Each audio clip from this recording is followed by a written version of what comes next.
अस्सलाम वालेकुम बेटा।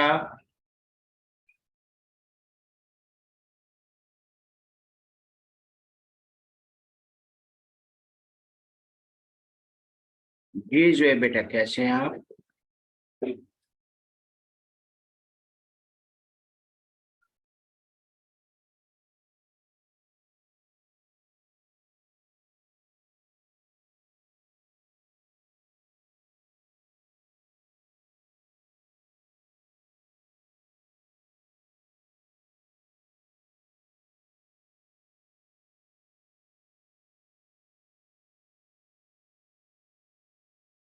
अल्हम्दुलिल्लाह बेटा, अल्हम्दुलिल्लाह।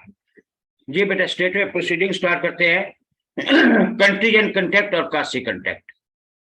कंटीजेंट कंटेक्ट जब कोई मेन कंटेक्ट के साथ कोलैटरल कंटेक्ट हो, जिसके हैपनिंग या नॉन हैपनिंग की सूरत में वो कंटेक्ट वैलिड या वाइड होगा। A contingent contact is a contact to do or not to do something if some event collateral to such contact does or does not happen. Collateral event क्या है कि जैसे मेरी बात हुई है जोएब से कि चीनी चाहिए 50 मन, उसने कहा मिल जाएगा, मिल जाएगी 100 रुपए किलो। मैंने कहा ठीक है 10 मन दे दो। वो कहते हैं कि जहाज ऑस्ट्रेलिया से आ रहा है, अगर खैरियत से आया तो। अब कोलैटरल इवेंट जहाज के खरीद से आना है। अगर जहाज डूब जाता है तो कंट्रैक्ट वाइड हो जाएगा, और अगर जहाज खरीद से आ जाता है तो कंट्रैक्ट वैलिड होगा। परफॉर्मेंस ऑफ कंटीजेंट कंट्रैक्ट वही happening of event. Happening of event just वही जहाज की जो एग्जांपल दी है। अगर जहाज खरीद से आता है या आप इंश्योरेंस करवाते हो कि मैंने गाड़ी ली, आपने गाड़ी ली है, आप गाड़ी का क्लेम कब करोगे? जब गाड़ी जल जाएगी या छिन जाएगी। That is happening of event. Non happening of event कि अगर मैंने किसी को कहा कि ये सामान ले आओ लाहौर से, वो कहते हैं अगर खैरियत से वापस ना गाड़ी आई तो मैं कहता हूं कि वापस ना आई तो मैं पैसे दूंगा, ठीक है, इसका डैमेजेस दूंगा। अब वो गाड़ी वापस नहीं आई, ट्रक या गाड़ी या जहाज वापस नहीं आया, that is non happening of event. Dependent on future event. Dependent on future event के जब ये वो सिचुएशन होती है या future conduct of a living person, ये दोनों चीजें आती हैं कि फर्ज कर ले मिस्टर ए है, उसके मामू ने कहा कि जब आप सीए क्वालिफाई कर जाएंगे तो मैं आपको दामाद बना लूंगा। उसने बहुत कोशिश की, वो सीए क्वालिफाई ना कर सका, या उसकी बेटी ने किसी और से शादी कर दी, तो अब ये उसके साथ अब जो कंटेक्ट खत्म हो जाएगा। फिर happening of event with in a fix time. इसका मतलब है कि ऊपर हैपनिंग ऑफ इवेंट का कि जहाज जो है अगर खैरियत से यानी अगर डूब गया, या happening of event time fix कर देते हैं कि इतने दिनों तक या 1 महीना या इतने दिनों तक। वो गाड़ी की भी बात ले सकते हैं कि गाड़ी की इंश्योरेंस करवाई है, अगर 5 साल के अंदर छिन जाती है तो आप क्लेम कर सकते हैं। Non happening of event with in a fix time, वही जो लाहौर वाली एग्जांपल दी है कि ट्रक जो है अगर 1 हफ्ते तक वापस ना आया, पहला दूसरा चौथा पांचवा, सिर्फ टाइम का फर्क है। छठा है हैपनिंग ऑफ इम्पॉसिबल इवेंट। एक चीज जो पॉसिबल ही नहीं है। कोई कहता है कि मैं जो है 500 किलोमीटर की रफ्तार से दौड़ता हुआ 3 घंटे में लाहौर पहुंच जाता हूं, और 3 घंटे बाद लाहौर बैठा हुआ है, तो ये पॉसिबल नहीं है। या आप कहते हैं कि इतने पैसे दो मैं इस मुर्दे में जान डाल देता हूं, तो ये मुमकिन ही नहीं है।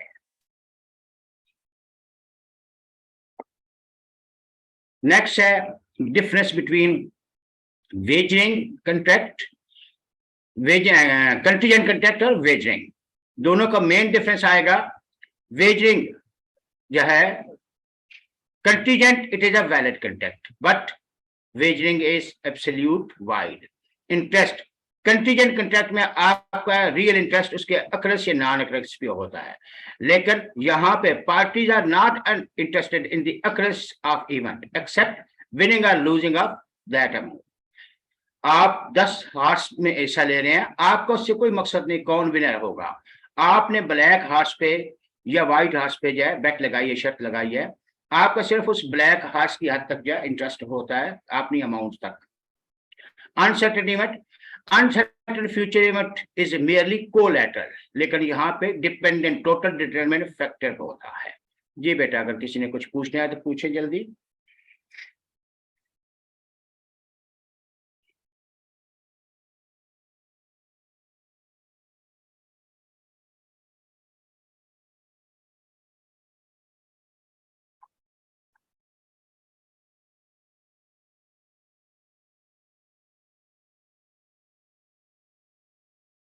नहीं पूछना। नेक्स्ट है जी बेटा, वेजरिंग बेटा, बेट, सट्टा।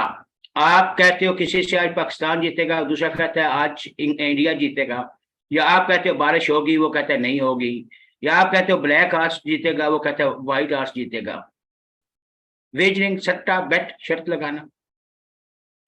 पूछे पूछे, शाबाश।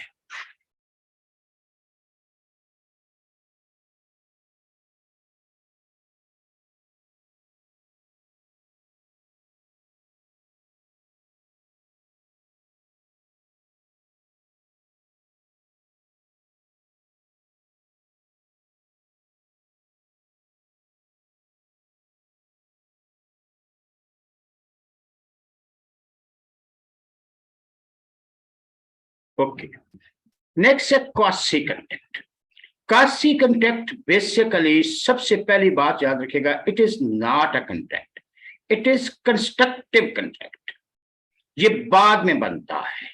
Quasi contract is not a contract because यहां पे आपका इसका कि इसमें ऑफर एक्सेप्टेंस नहीं होती।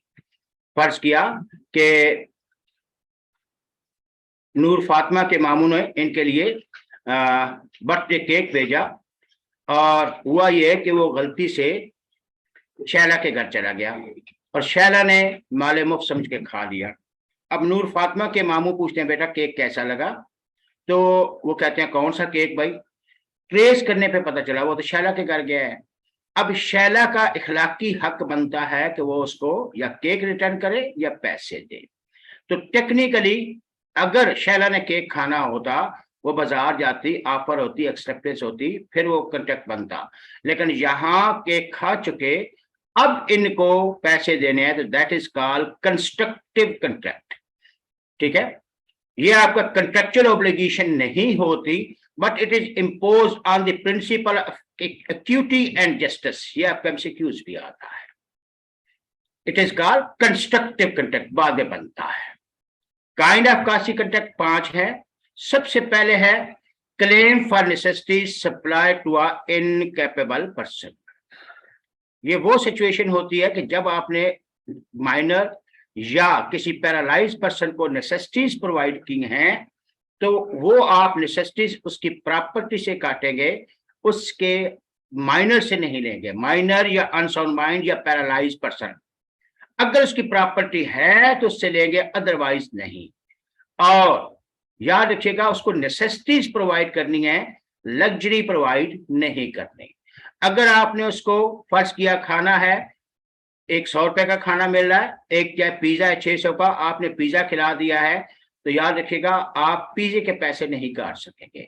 इसी तरह अगर उसको अभी सर्दियां आ रही हैं, जैकेट की जरूरत है, आपने 2 जैकेट लेके दी हैं 1000 की, तो आप 1000 रुपया काटेंगे। ये केस स्टडी आती है, क्योंकि उसको नेसेसिटीज प्रोवाइड करनी है, ठीक है, लग्जरी प्रोवाइड नहीं करनी।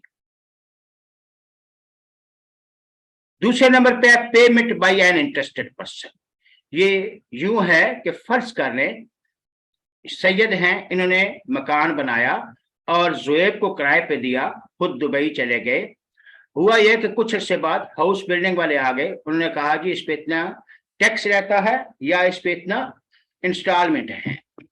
ये कहते हैं जी मैं क्यों दूं, मैं तो किराएदार हूं। तो कहते हैं मालिक कहाँ है?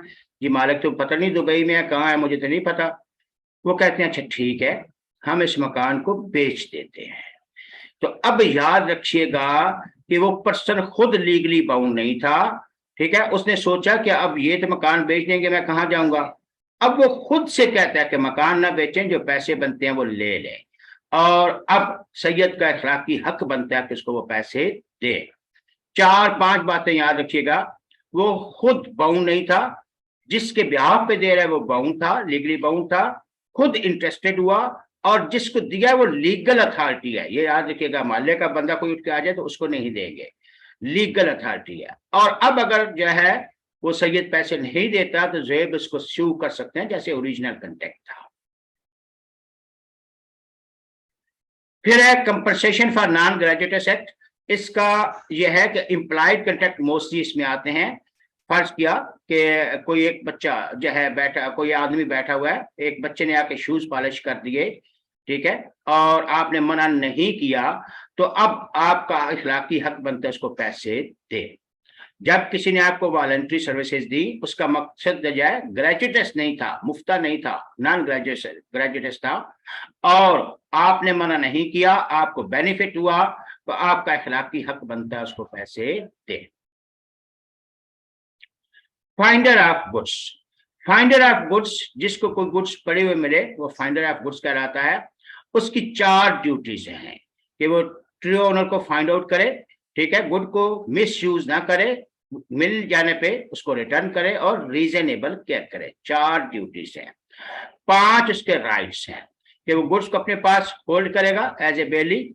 अगर जो उस पर एक्सपेंसेस हुए हैं वो एक्सपेंसेस ले सकता है, अगर उस पर रिवार्ड था रिवार्ड ले सकता है, और वो नहीं देता वो स्यू कर सकता है, और अपने पास गुड रखेगा जब तक वो ओनर मिल नहीं जाता या पैसे नहीं दे देता। और आखिरी हाल उसके पास है कि वो गुड्स को सेल भी कर सकता है। सेल करने के लिए 4 कंडीशन है कि गुड्स पेरिशेबल नेचर के हैं, या उसके एक्सपेंसेस 2/3 वैल्यू से ज्यादा हो गए हैं, या जो है ओनर जो है मिल गया, वो लॉफुल चार्जेस नहीं दे रहा, और या बहुत ढूंढा ओनर नहीं मिला। नेक्स्ट है मिस्टेक।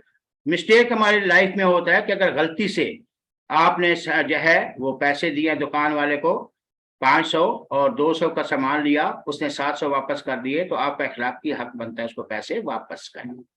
इसी तरह अंडर कोएर्जन है, मैंने नवाज को कहा जाओ स्टेशन से सामान ले आओ, स्टेशन वालों ने कहा जी सामान नहीं मिलेगा। उसने पूछा क्यों नहीं मिलेगा, कहते हैं जी 3 दिन से सामान पड़ा है, इसके चार्जेस दोगे तो सामान मिलेगा।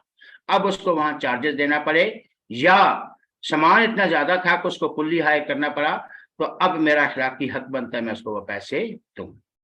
जी बेटा 2 मिनट लें, पूछे पढ़े, शाबाश।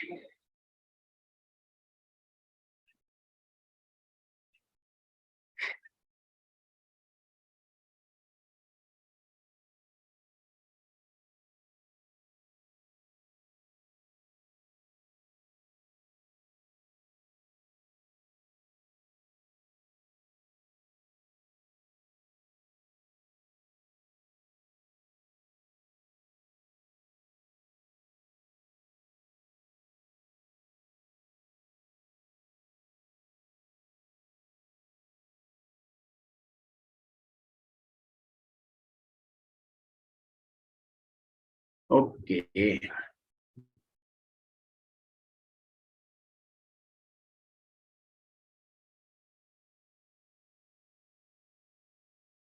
नेक्स्ट है performance of contract. Performance of contract याद रखिएगा, बहुत लेंथी लिखा हुआ है, इसको सिंपल लेना है। परफॉर्मेंस डिमांड कौन करेगा जब कंट्रैक्ट हो जाता है, तो डिमांड कौन करेगा, प्रोमिसी। सिंगल प्रॉमिस में प्रोमिसी डिमांड करेगा, और अगर वो मर जाता है तो फिर उसका लीगल रेप डिमांड करेगा, या थर्ड पार्टी भी डिमांड कर सकती है, जैसे ट्रस्ट बेनिफिशियरी। मैंने कल बताया था कि अशना या कोई लड़की है, उसके बाप ने पैसे प्रॉपर्टी मुझे दे दी और कहा कि इसकी इनकम का 50% मेरी बेटी को देना, तो वो अब थर्ड पार्टी भी, अब बेशक वो कंट्रैक्ट में शामिल नहीं है, जो लोग कल क्लास में थे उनको पता होगा, तो वो आप मुझसे डिमांड कर सकती है।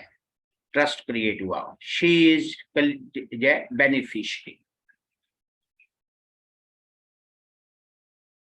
अच्छा, परफॉर्म कौन करेगा, प्रोमाइजर खुद, या उसका एजेंट, या उसकी डेथ की सूरत में लीगल रिप्रेजेंटेटिव, ठीक है, या थर्ड पार्टी। थर्ड पार्टी जब ऑफिशियल असाइनी अपॉइंट होता है तो थर्ड पार्टी या किसी को आप हायर भी कर सकते हैं।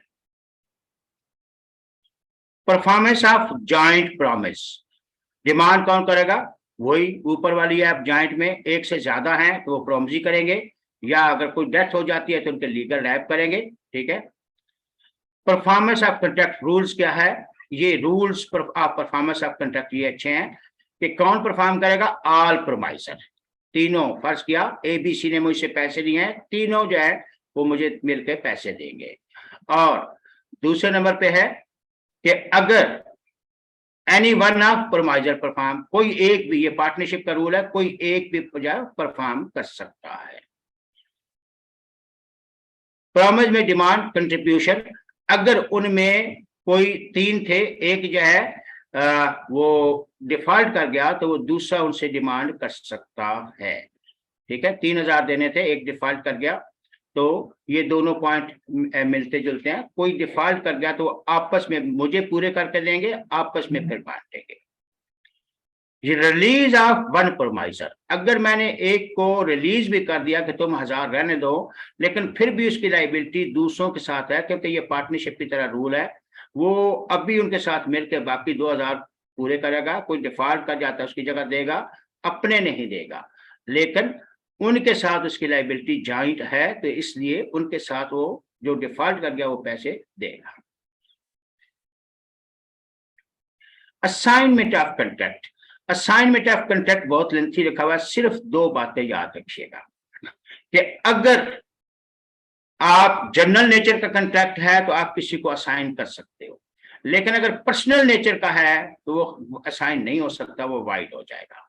जैसे आपने किसी को चीनी पहुंचानी थी, वो आप अगर मर गए या किसी को भी भेज सकते हैं, लेकिन अगर जाके गाना गाना था या पेंट करना था या कोई ऐसा था कि जिसमें पर्सनल स्किल इन्वॉल्व है, वो वाइड हो जाएगा। नेक्स्ट है रेसिप्रोकल प्रॉमिस। रेसिप्रोकल या रेसिप्रोकल प्रॉमिस का मतलब यह होता है कि जब आपने एक प्रॉमिस किया, उसको फ्यूचर पॉइंट ऑफ व्यू से कंटिन्यू करने की बात करते हैं, तो दैट इज रूल या रेसिप्रोकल प्रॉमिस। इसके 3 पार्ट्स हैं, mutual and concurrent. Mutual and concurrent का मतलब यह होता है कि जो ही आप सामान पहुंचाएंगे वो आपको हैंड टू हैंड कैश दे देगा, इसको म्यूचुअल एंड कंकरेंट कहते हैं। इसको sale of goods and cash भी कहते हैं। Mutual and independent, mutual and independent का मतलब यह होता है कि एक पार्टी अपना परफॉर्म कर रही है without waiting for the performance of other party. जैसे घरों में दूध वाले आते हैं, दूध दे के चले जाते हैं, बाद में महीने 2 महीने के बाद वो फिर उनको पैसे मिलते हैं। When one party is performing his part of performance without waiting for the performance of other party, that is mutual and independent. फिर है म्यूचुअल एंड डिपेंडेंट। वो डिपेंडेंट जब आप अगली पार्टी से पूछते हैं, ठीक है, prevention of performance. Mutual and dependent यहाँ पे नहीं है। म्यूचुअल एंड डिपेंडेंट कि जब आप अगली पार्टी से पूछते हैं कि मैं सामान लेके आऊं नहीं आऊं, पैसे देंगे अभी नहीं देंगे, वो म्यूचुअल एंड डिपेंडेंट होता है। प्रिवेंशन ऑफ परफॉर्मेंस, आप परफॉर्मेंस करने गए, अगली पार्टी ने आपको मना कर दिया, आपकी लायबिलिटी खत्म हो गई, अब आप अगली पार्टी से डैमेजेस क्लेम कर सकते हैं। ये है वो कंडीशनल एंड डिपेंडेंट की जो मैंने बताया था कि डिपेंडेंट जब आप उससे पूछते हो कि भाई मैं इस सामान लेके आऊं या नहीं, या चाहिए या नहीं, तो वो म्यूचुअल एंड डिपेंडेंट होता है।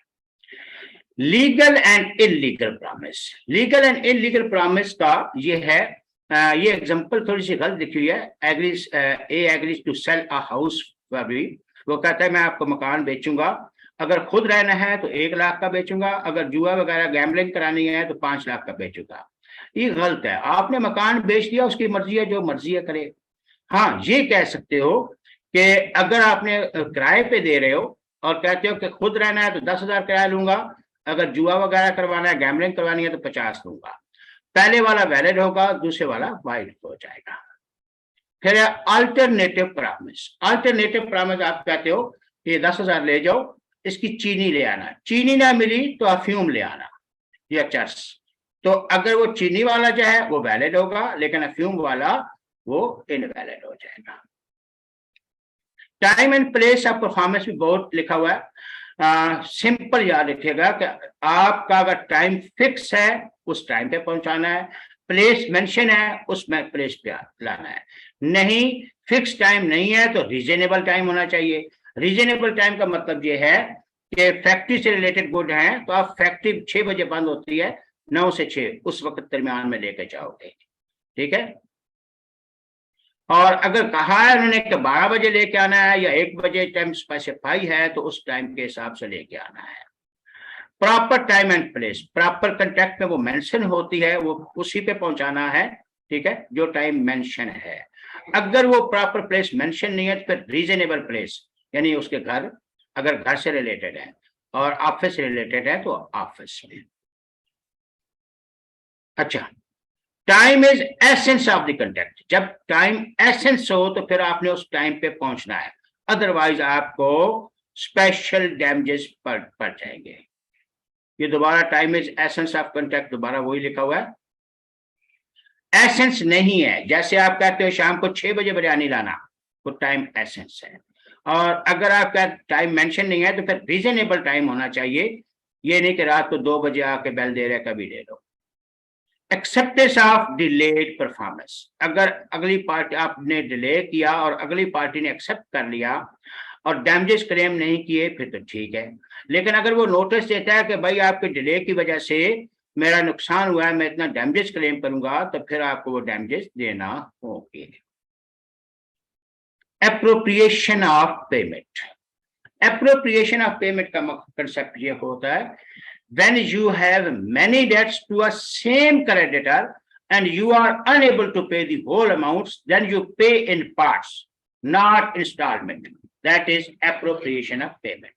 Say for example के हम एग्जांपल लेते हैं कि नदीम की दुकान है होलसेल में और इस्माइल जो है वो किसी रूरल एरिया दूसरी जगह पे बैठा दुकान है, तो होलसेल से वो सामान लेता रहता है, कैश नहीं होता, सामान लेता रहता है, जूं जूं उसके पास पैसे आते हैं वो फिर साथ साथ देता रहता है, फिक्स नहीं है, ठीक है।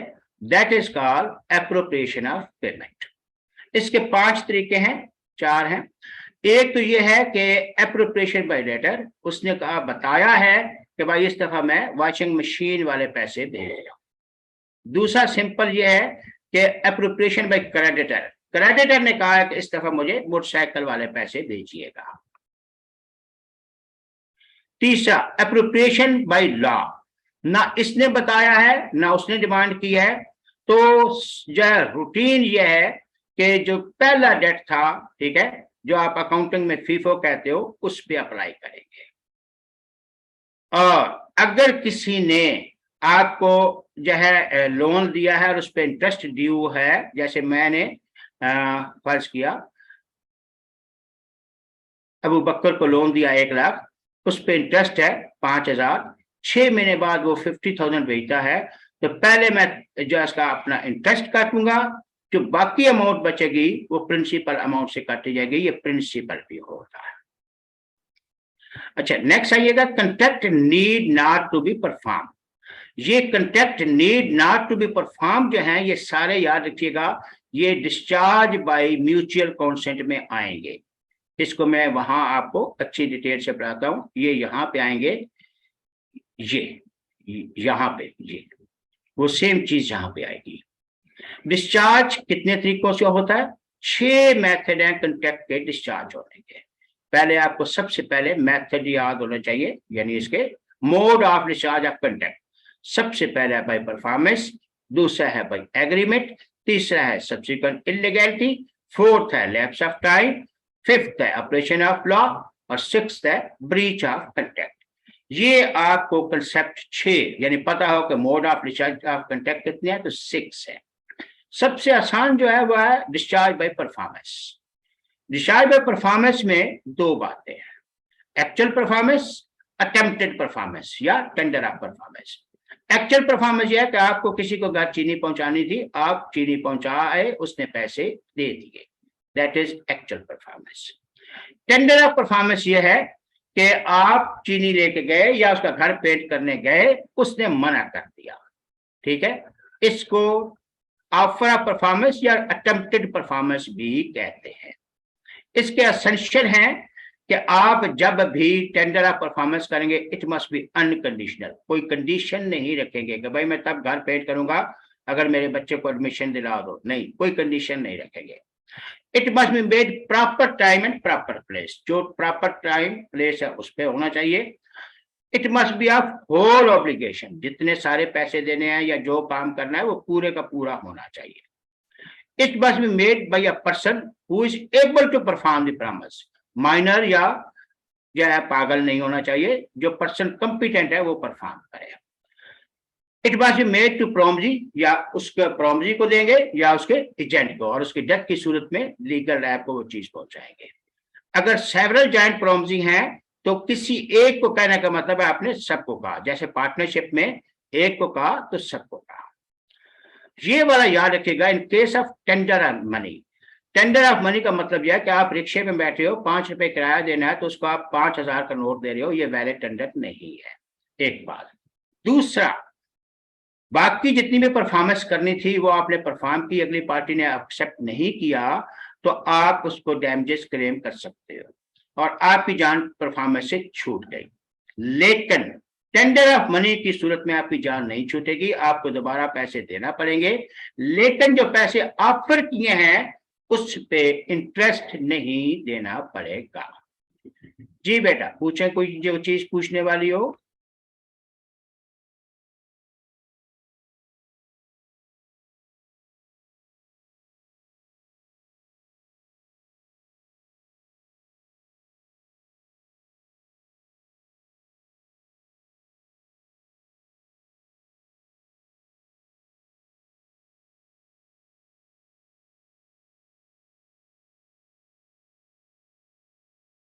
बी गुड बेटा, शाबाश।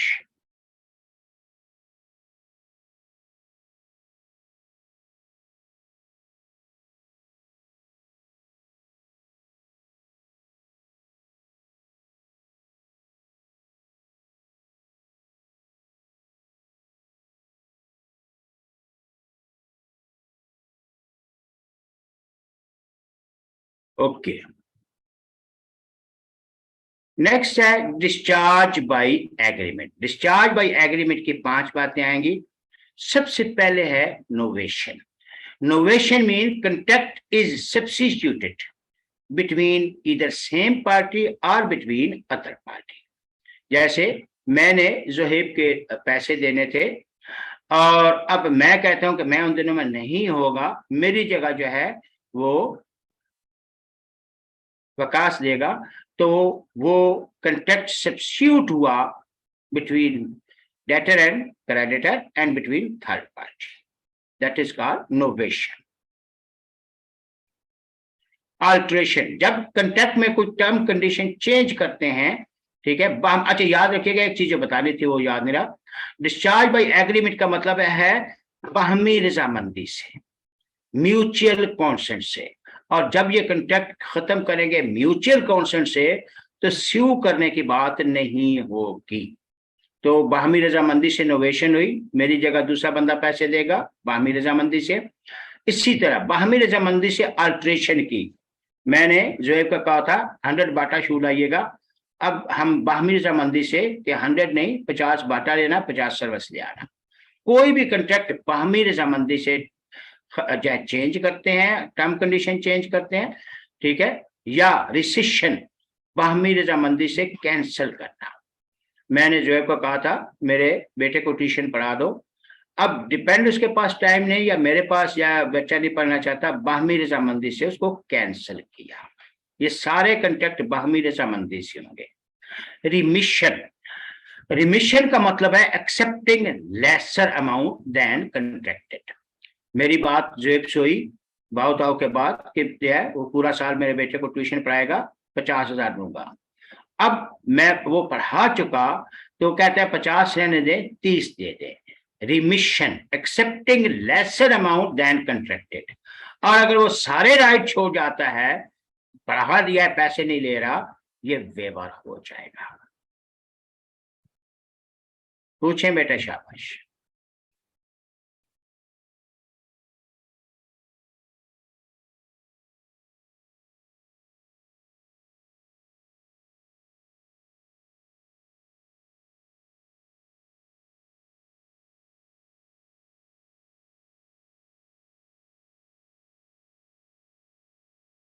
चलिए नेक्स्ट है डिस्चार्ज बाय सब्सिक्वेंट इम्पॉसिबिलिटी। इसमें सबसे पहले है इनिशियल इम्पॉसिबिलिटी। इनिशियल इम्पॉसिबिलिटी का मतलब है कि शुरू से ही पता ये मुमकिन नहीं है, तो वो तो कंट्रैक्ट बनेंगे ही नहीं, वो तो वाइड एग्रीमेंट होगा, वाइड एबी इनिशियो होगा। हाँ, सब्सिक्वेंट इम्पॉसिबिलिटी, जब कंट्रैक्ट हो गया उस वक्त सब नॉर्मल था, लेकिन बाद में कोई मसला हो गया जिसकी वजह से वो कंट्रैक्ट जो है अब परफॉर्म करना मुमकिन नहीं रहा, जिसमें सबसे पहले है destruction of subject matter. Destruction of subject matter का मतलब यह है कि वो जब सब्जेक्ट मैटर की बात कर रहे थे वो डिस्ट्रॉय हो गया। जैसे ये हाल का लिखा हुआ है कि किसी ने कंसर्ट करना था, हाल बुक करवाया, हाल जल गया। अब जिसने वो गाना गाना था, ठीक है, वो अब नहीं गा सकता, वो हाल जल गया, डिस्ट्रॉय हो गया। या किसी ने मीन्स कोई और चीज खरीदनी थी, वो डिस्ट्रॉय हो गए, डेथ हो गई, चोरी हो गई, तो डिस्ट्रक्शन ऑफ सब्जेक्ट मैटर, तो कंट्रैक्ट डिस्चार्ज हो गया ड्यू टू सब्सिक्वेंट इम्पॉसिबिलिटी। दूसरे नंबर पर failure of purpose. Failure of purpose यह है कि जिस मकसद के लिए आपने वो चीज ली थी या बुक करवाई थी, जैसे आपने मैच की टिकट ली, मैच नहीं हुआ, तो आपको पैसे नहीं देने पड़ेंगे, आपकी जान छूट जाएगी, और अगर दिए हैं तो वो वापस हो जाएंगे। That is failure of purpose. Next है डेथ या पर्सनल इनकैपेसिटी। जब आप फर्ज किया, आप जिसने परफॉर्म करना था उसकी डेथ हो गई, या एक्सीडेंट हुआ अल्लाह न करे और वो इनकैपेसिटेटेड हो गया, बिनाई चली गई या टांगे टूट गई, तो भी वो कॉन्ट्रैक्ट वाइड हो जाएगा, आपको परफॉर्म नहीं करना पड़ेगा। M3 है change of law. Change of law को सब्सिक्वेंट जो है इलीगैलिटी भी कहते हैं, कि जब आपने कॉन्ट्रैक्ट किया, जैसे पंजाब से गंदम मंगानी थी, लॉ ने मना नहीं किया था, ये वैलिड कॉन्ट्रैक्ट था, लेकिन जब परफॉर्मेंस का टाइम आया तो पंजाब गवर्नमेंट ने जो है मना कर दिया कि यहाँ से गंदम मूव नहीं होगी, तो अब ये चेंज ऑफ लॉ की वजह से कॉन्ट्रैक्ट डिस्चार्ज हो जाएगा, आपको परफॉर्म नहीं करना होगा, कोई स्यू भी नहीं कर सकता। फिर है डिक्लेरेशन ऑफ वार। जंग के दौरान, जंग से पहले जो कॉन्ट्रैक्ट किए थे, वो दुश्मन के साथ या अपने दरमियान में कोई भी चीज जंग छिड़ जाए तो फिर बमिंग शेलिंग हो रही होती है, तो उस वक्त आप जो है वो परफॉर्म नहीं करेंगे, आपको कोई इन्फोर्स भी नहीं कर सकते। नेक्स्ट है discharge by lapse of time.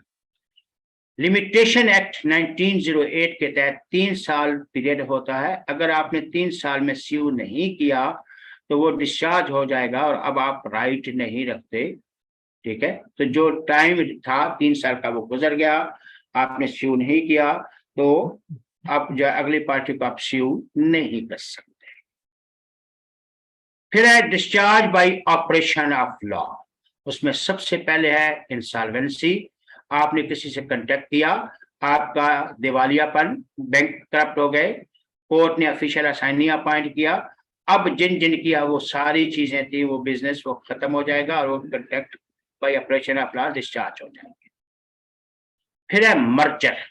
Merger का ये होता है inferior right, when inferior rights merge into superior rights. जैसे किसी की क्लॉथ कंपनी है, आप धागा सप्लाई करते थे, अब दोनों पार्टनर बन गए, अब आप धागे के पैसे नहीं लेंगे। या किसी को पार्ट टाइम टीचर या अकाउंटेंट रखा, बाद में इसको फुल टाइम हायर कर लिया, अब जो है वो क्या 2 घंटे के लिए अलग आएगा और फुल डे के लिए अलग आएगा? नहीं, inferior right merge into superior rights। फिर है मटेरियल अल्ट्रेशन। मटेरियल अल्ट्रेशन ये है कि इसकी वजह से भी डिस्चार्ज हो जाएगा। किसी ने आपको 3000 का चेक दिया, ठीक है, या 300 का चेक दिया, और आपने उस पे 1300 या 1 जीरो और बढ़ाने की कोशिश की या 1 आगे लगाने की कोशिश की और पकड़े गए, तो अब आपको जो है वो 3000 भी नहीं मिलेगा, या 300 जो अमाउंट थी वो भी नहीं मिलेगी। Discharge by breach. ब्रीच वहां पे मेनली 2 है, actual breach, anticipatory breach. Actual breach का कंसेप्ट ये होता है कि जब टाइम आ गया और आपने परफॉर्म नहीं किया, ये एक्चुअल ब्रीच है, on due date of performance. या ड्यूरिंग कोर्स ऑफ परफॉर्मेंस, आप पेंट कर रहे थे, पेंट दरमियान में छोड़ के गायब हो गए, ये एक्चुअल ब्रीच है। एंटीसिपेटरी ब्रीच वक्त से पहले, यानी 20 तारीख को आपने परफॉर्म करना था, 12 तारीख को आपके बता रहे हैं कि भाई मैं ये काम नहीं कर सकता, ये चीज नहीं पहुंचा सकता, दैट इज एंटीसिपेटरी ब्रीच। इसमें एक्सप्रेस होगा, अगर आपके बताया है तो ये एक्सप्रेस ब्रीच होगा, और बताए बगैर कोई ऐसा एक्ट किया है, ठीक है, जिससे इसको पता चल जाए, तो इम्प्लाइड ब्रीच होगा। इफेक्ट ऑफ एंटीसिपेटरी ब्रीच, अगर वक्त से पहले, जो एंटीसिपेटरी क्या होता है, वक्त से पहले ब्रीच होता है। अब आपके पास दो ऑप्शन होते हैं कि आप उसको या तो अभी इमीडिएट क्या है एक्चुअल ब्रीच समझ के शुरू कर दें, या वक्त आने का इंतजार करें। अगर वक्त आने का इंतजार करते हो तो फिर वो परफॉर्म करता है तो आपको एक्सेप्ट करना होगा, और अगर वो नहीं करता फिर आप उसको स्यू कर सकते हो।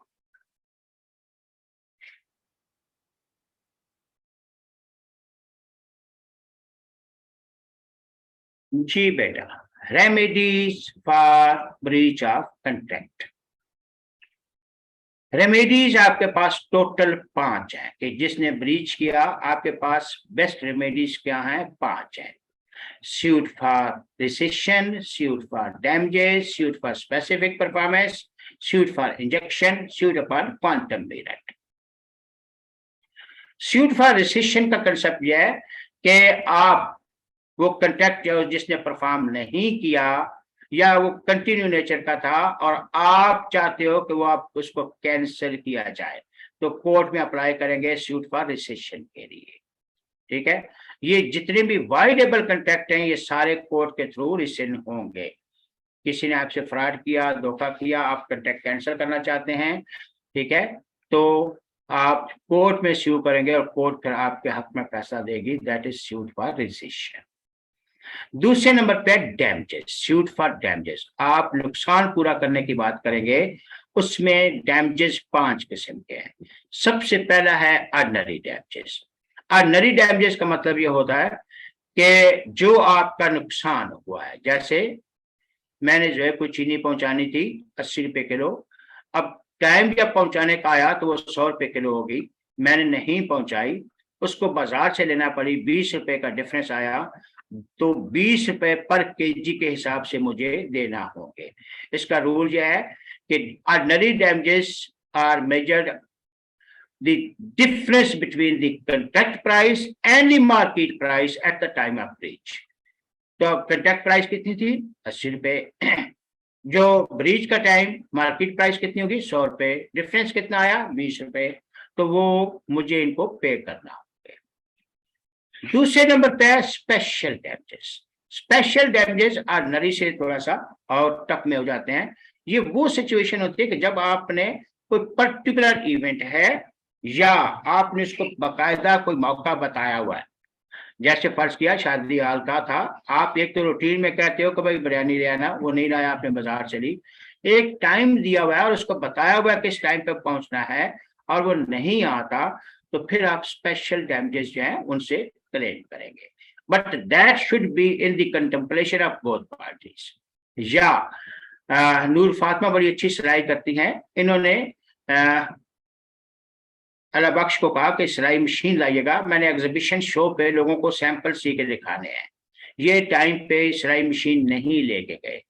अब उस नूर फातिमा डैमेजेस इनडायरेक्ट क्लेम कर सकती है, डायरेक्ट नहीं है, इनडायरेक्ट है कि कितने ऑर्डर मिलने थे, लोग आए और वो ऑर्डर कैंसिल हुए या ऑर्डर नहीं मिल सके। फिर है एग्जेम्पलरी डैमेजेस। जी पहला एग्जेम्पलरी डैमेजेस का मतलब ये होता है कि पहली बात यह है कि आप चाहते हो कि नुकसान पूरा हो, और दूसरा नुकसान अगर पूरा हो या ना हो, अगली पार्टी को सजा लाजमी मिले। उसमें सबसे पहला है कि breach of contract to marry. अगर कोई आपसे मैरिज का कंट्रैक्ट तोड़ता है कोई इल्जाम लगा के, तो आप चाहते हो कि उसको, आपका वो कसूर नहीं था, आप बकायदा अगर जाए वो स्यू कर सकते हो उस इल्जाम के बेस पे, और आपका यहाँ मकसद जो है, पहला मकसद जो है उसको सजा मिले, दूसरा जो अगर आपकी जो डिफेमेशन वगैरह हुई है तो उसके लिए भी डैमेजेस क्लेम कर सकते हो। या डिसऑनर ऑफ चेक। यहाँ पे एग्जाम्पलरी डैमेजेस में दो एग्जाम्पल है कि आपने को किसी ने चेक दिया, आपने कोई सामान पहुंचाया, उसने आपको चेक दिया और वो चेक बाउंस हो गया। अब आप चाहते हो कि ना सिर्फ ये है कि आपको अमाउंट मिले बल्कि उसको सजा भी मिले। याद रखना हमारी बदकिस्मती है, लोगों को चेक अगर डिसऑनर हो गया तो वो बेचारा उसके पीछे भाग रहा है कि यार ये डिसऑनर हो गया, मुझे पैसे दो, वो नखरे दिखा रहा है। अगर आपको पता हो राइट का, आप बोलोगे ये चेक डिसऑनर हुआ है, मैं स्यू कर रहा हूँ, अगली पार्टी को सजा भी मिलेगी, पैसे भी देने पड़ेंगे, वो खुद आपके मिन्नतें करेगा कि स्यू नहीं करो, मैं सारा पैसे देता हूँ। नेक्स्ट है लिक्विडेटेड डैमेजेस। लिक्विडेटेड डैमेजेस वो डैमेजेस होते हैं कि जब आप या तो अमाउंट फिक्स कर लेते हो कि जो भी कॉन्ट्रैक्ट तोड़ेगा उसको इतने पैसे देने पड़ेंगे, या जो टोकन मनी या बयाना या एडवांस देते हो वो वापस नहीं मिलेगा, इसको लिक्विडेटेड डैमेजेस कहते हैं। नेक्स्ट है नॉमिनल डैमेजेस।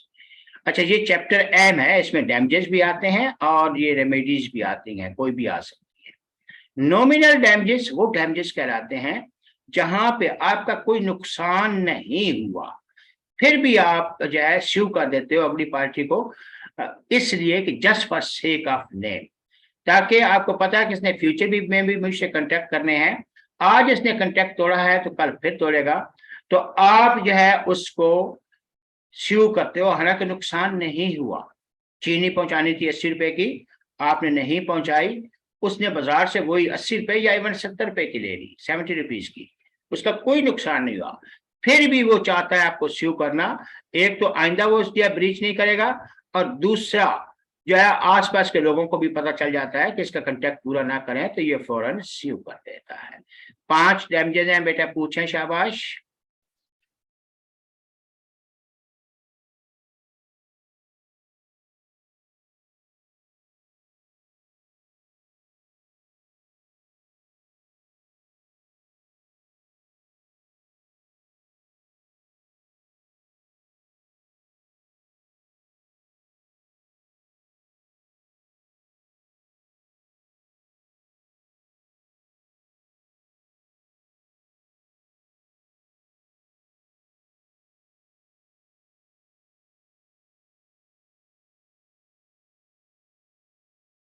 बी को एक बेटा, शाबाश।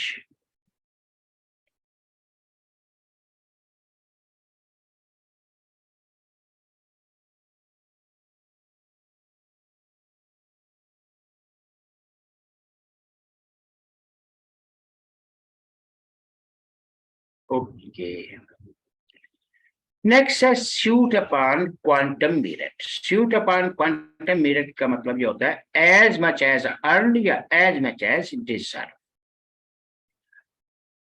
और इसके लिए रूल क्या है कि जब आपने एग्रीमेंट किया, ठीक है, और बाद में वो वाइड हो गया, या आपने कुछ सर्विसेज दी और एग्रीमेंट में ये मेंशन नहीं था कितने होंगे पैसे, रीजनेबल अमाउंट देना होगी, या आपके लिए किसी ने ग्रेजुएट एक्ट जो है यहाँ पे नॉन ग्रेजुएट एक्ट किया तो आपको वो पैसे देना होंगे, आपने मना नहीं किया, वो शूज वाले पास बात है। या कंट्रैक्ट इज डिविजिबल, ये यूं समझे कि मैंने नवाज को कहा कि ये 3 कारें हैं पेंट कर दो, या 3 कमरे हैं पेंट कर दो, तो हर कमरे का 5,000 मिलेगा। अब उसने 2 कमरे पेंट किए कि उसको कोई चोट लग गई, जख्मी हो गया, या कोई उसकी तबीयत खराब हो गई, तो मैं इसको कितने पैसे दूंगा? 2 कमरों के, जितना उसने काम किया है। इसी तरह एक और बड़ी मशहूर एग्जांपल है कि एक बंदे को कहा गया कि आप ये कुरान पाक जो है इसका तर्जमा आप सिंधी में करते हैं। उसने 10 पारे किए, 2000 फी पारे की बात हुई थी, 10 पारे किए कि गवर्नमेंट ने बैन कर दिया, तो वो 30 की बजाय कितने का क्लेम करेगा? 10 का। और अगर किसी ने, जैसे किसी ने को आपने कहा कि ये गाड़ी पेंट कर दो, 20,000 दूंगा, उसने पेंट की लेकिन कुछ चीजें उसने छोड़ दी दरमियान में, तो वो बैडली परफॉर्म किया, आपको किसी और से बुलवा के वो काम जो है पूरा करना पड़ा, वो जो है अमाउंट आप काट सकते हैं। जी बेटा देखें, quantum meruit, suit upon quantum meruit, as much as earn या एज मच एज डिजर्व। इसकी बेस्ट एग्जांपल, एक टीचर अपॉइंट हुआ, उसने 4 क्लासें पढ़ाई, हालांकि 90 आवर्स के लिए अपॉइंट हुआ, लेकिन 4 क्लासें पढ़ाई तो बच्चों ने रिजेक्ट कर दिया, तो कितने पैसे क्लेम करेगा? 4 क्लासों के, एज मच एज अर्न या एज मच एज डिजर्व।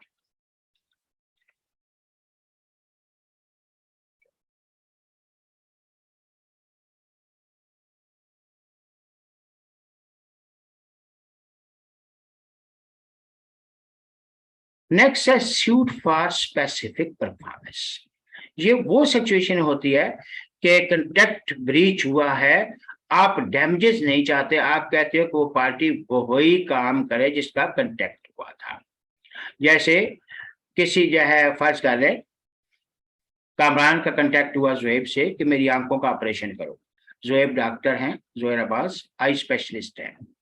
अब हुआ ये कि इन्होंने कंट्रैक्ट पूरा नहीं किया, आई ऑपरेशन नहीं किया, उसने स्यू कर दिया, सूट फॉर स्पेसिफिक परफॉर्मेंस, कि जो कंट्रैक्ट हुआ है उसी को परफॉर्म किया जाए। तो ये कोर्ट में जो है स्यू करेंगे। कोर्ट 3 कंडीशन जहां पे सूट फॉर स्पेसिफिक परफॉर्मेंस का ऑर्डर देगी, और 3 कंडीशन है जहां पे नहीं देगी। When compensation is money is not adequate remedy, जब पैसों से मसला हल नहीं हो सकता, ठीक है। कामरान कहता है मुझे पैसे नहीं चाहिए, मुझे तो आंखों का ऑपरेशन ही चाहिए। दूसरा, it is difficult to calculate the actual damages, उसका ऑपरेशन ना होने से कितना नुकसान हुआ है वो कैलकुलेट करना मुश्किल है। वो कहता है मैंने दुनिया देखनी थी, बहुत सी चीजें देखनी थी, वो कैलकुलेट करना मुश्किल है। या when compensation is money can not be obtain, वो जो डिफेंडेंट पार्टी है उसके पास पैसे नहीं है या उससे ले नहीं सकते। इन 3 कंडीशन में कोर्ट जो है सूट फॉर स्पेसिफिक परफॉर्मेंस का ऑर्डर देगी, लेकिन 3 कंडीशन में नहीं देगी। जब पैसों से मसला हल हो सकता है, जैसे चीनी पहुंचानी थी उसने नहीं पहुंचाई, अब वो ये जिद नहीं कर सकता कि यही बंदा चीनी पहुंचाए, पैसे लेके कहीं और से ले ले। या कोर्ट ने सुपरवाइज करना था और कोर्ट जो है उसको सुपरवाइज नहीं कर सकती। ये बेसिकली एक डैम बन रहा था, और 2 केस हैं, डैम का भी और बिल्डिंग का भी। तो उन्होंने जो है कंस्ट्रक्टर ने बिल्डिंग रोक दी, नहीं बनाई, कोई झगड़ा हुआ, तो उसने कहा जी आप वहां सुपरवाइज करेंगे तो हम बनाएंगे।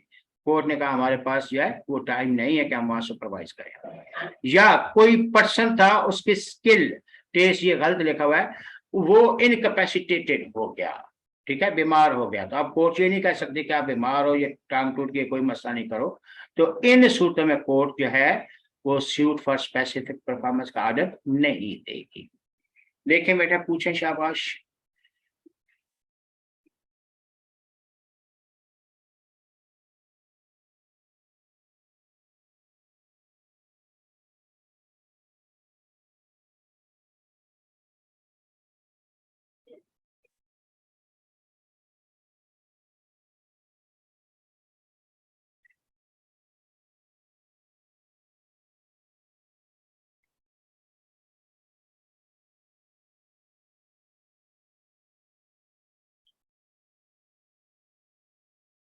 नेक्स्ट है सूट फॉर इंजेक्शन।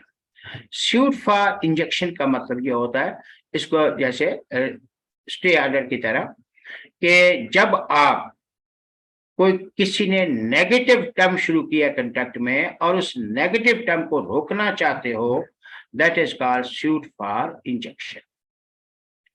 से फॉर एग्जांपल कि आपने किसी को बाइक दी पर्सनल यूज के लिए और 1 साल के कंट्रैक्ट है, हुआ ये कि कुछ दिनों बाद आपने देखा उसने चिंची में लगा दी है। अब आप कंट्रैक्ट कैंसिल नहीं करना चाहते, लेकिन नेगेटिव टर्म उसको स्टॉप करना चाहते हो, तो आप सूट फॉर फाइल करोगे, सूट फॉर इंजेक्शन। या इसी तरह कोई एक फर्जी नाम ने शगुफ्ता बड़ी मशहूर गुलकारा है, उसकी एक थिएटर से बात हुई, उन्होंने कहा जब तक हमारे पास गाना गाएंगे किसी और के पास नहीं गाएंगे। तो उसने कहा कंटेक्ट हो गया, ठीक है, लेकिन बाद में पता चला वो दूसरी जगह भी गाना गा रही है। अब जो थिएटर वाले स्यू करेंगे कि जो दूसरी जगह गाना गा रही है उसको स्टॉप किया जाए। जब भी कंट्रैक्ट में कोई नेगेटिव टर्म शुरू हो गई, उस नेगेटिव टर्म को रोकने के लिए जब सूट फाइल करते हैं, that is suit for injection. जैसे नूर फातिमा है, वो बड़ी मशहूर जो है डॉक्टर है, किसी हॉस्पिटल में कंटेक्ट हुआ उन्होंने कहा जब तक हमारे पास डॉक्टर हो कहीं और काम नहीं करोगी। तो इसने कांटेक्ट किया, ठीक है, लेकिन बाद में इसने किसी और जगह भी शुरू कर दिया। अब एक हल तो यह है कि कांटेक्ट रिसेंड कर दें कोर्ट के थ्रू। दूसरा हल यह है कि जो नेगेटिव टर्म शुरू किया है उसको स्टार्ट किया जाएगा। जी बेटा देखें, रेमेडीज देखें।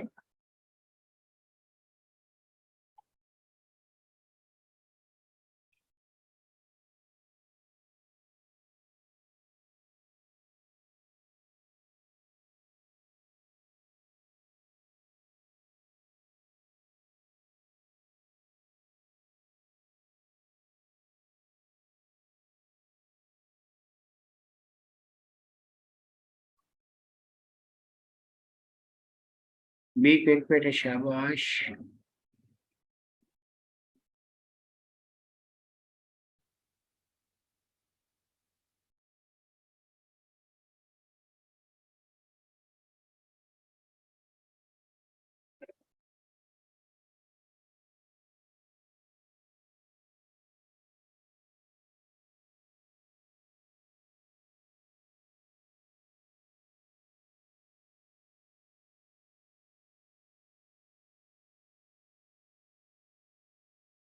मेन चीज जो आपने याद रखनी है इसमें कि आपको पता हो रेमेडीज कितनी किस्म की हैं। 5 मेन रेमेडीज हैं, उसमें फिर डैमेजेस 5 हैं। इत्तेफाक से 5 ही रेमेडी हैं, 5 डैमेजेस हैं।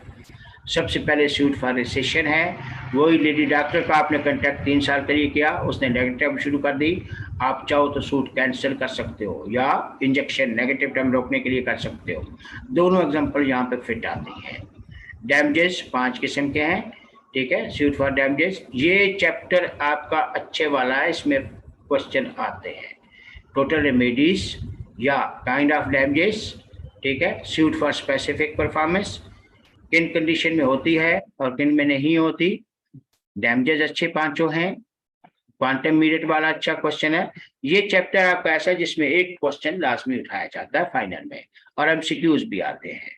फिर भी देखें, पूछना चाहते हैं जो पूछें, शाबाश।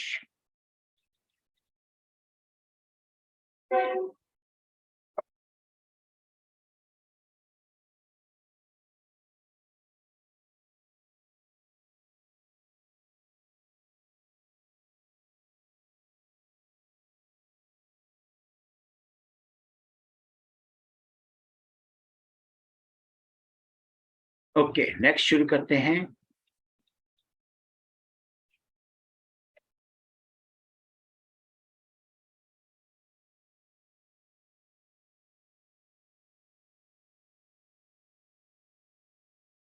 Indemnity and guarantee. जब आप किसी को कोई काम कहते हैं और आपके काम करने की वजह से उसको कोई नुकसान होता है, तो वो नुकसान आप पूरा करेंगे, ये इंडेमनिटी है। और किसी की आपने श्योरिटी दी थी कि इसको ये सामान दे दो, अगर नहीं देगा तो मैं पैसे दूंगा, और वो डिफॉल्ट कर गया तो आपको पैसे देने पड़े, ये गारंटी है। गारंटी जो देते हैं इसको श्योरिटी बोलते हैं, ठीक है। दोनों का further, a contract of indemnity is made to protect the promisee against anticipated loss. It depends on happening of loss. Contract of insurance is example of indemnity. Insurance का कॉन्ट्रैक्ट भी इसमें आता है, वो कंटीजेंट में भी जाता है। जब आप किसी को कोई काम बोलते हैं और आपके कहने पे वो एक्ट करता है और बाद में इसको नुकसान होता है, तो वो नुकसान आप पूरा करेंगे, that is contract of indemnity, ठीक है। आप यूं समझे, एक एग्जांपल देता हूं कि मैंने सैयद को कहा कि मुझे एयरपोर्ट पे छोड़ो, तो उनकी अपनी गाड़ी है, उसने कहा ठीक है। वो छोड़ने गए तो मैंने कहा यार मैं लेट हो रहा हूँ, गाड़ी तेज चलाओ। अब डिपेंड्स कि उसने मुझसे ये आगे पूछा है या नहीं कि भाई गाड़ी लग गई तो क्या होगा, ठीक है। उसने गाड़ी किसके कहने पे तेज चलाई? मेरे कहने पे। और अगर अल्लाह न करे उसकी गाड़ी लग गई, तो उसका जो नुकसान अपनी गाड़ी का, अगली पार्टी की गाड़ी का, और जो वो स्यू करेगा, तीनों नुकसान मैं पूरा करूंगा। इसको कॉन्ट्रैक्ट ऑफ इंडेमनिटी कहते हैं। अच्छा, इसमें सारे एसेंशियल है वैलिड कंट्रैक्ट के, ये दो पार्टीज के दरमियान में होता है और आपके कहने पे वो एक्ट करता है, उसको नुकसान होता है तो आप पूरा करते हैं। जो शख्स जिसको कहा जाता है कि ये काम करो वो इंडेमनिटी होल्डर या इंडेमनिफाइड होता है, और जो कहता है वो इंडेमनिटी फायर होता है। तो ये तीन बातें याद रखिएगा। जो मैंने गाड़ी वाली एग्जांपल दी है कि वो सारे पैसे सूट के, या उसका जो अपनी गाड़ी का नुकसान हुआ है या अगले के नुकसान हुआ है, तीनों पैसे देना पड़ेंगे इंडेमनिफायर को। तो राइट ऑफ इंडेमनिटी होल्डर ये आते हैं कि उसके पास ये तीनों राइट्स हैं। ठीक है, अपनी गाड़ी के एक्सपेंसेस, अगले के नुकसान, और जो सूट फाइल किया वो सारे पैसे इंडेमनिफायर देगा। किसको? Indemnity holder. फिर एक contract of guarantee. Contract of guarantee का मतलब ये होता है, a contract of guarantee is a contract to perform promise or discharge the liability of a third person in case of his default। फर्ज किया कि सैयद ने नूर फातिमा से टीवी लिया और सैयद कहते हैं मेरे पास अभी पैसे नहीं है, तो नूर बेटी कहती है ठीक है कोई श्योरिटी दो। तो मैंने श्योरिटी दी कि ठीक है बेटा इसको टीवी दे दे, अगर ये पैसे नहीं देगा तो मैं दूंगा। तो ये अब जो है कंट्रैक्ट ऑफ गारंटी है, मैंने गारंटी दी है, मैं श्योरिटी।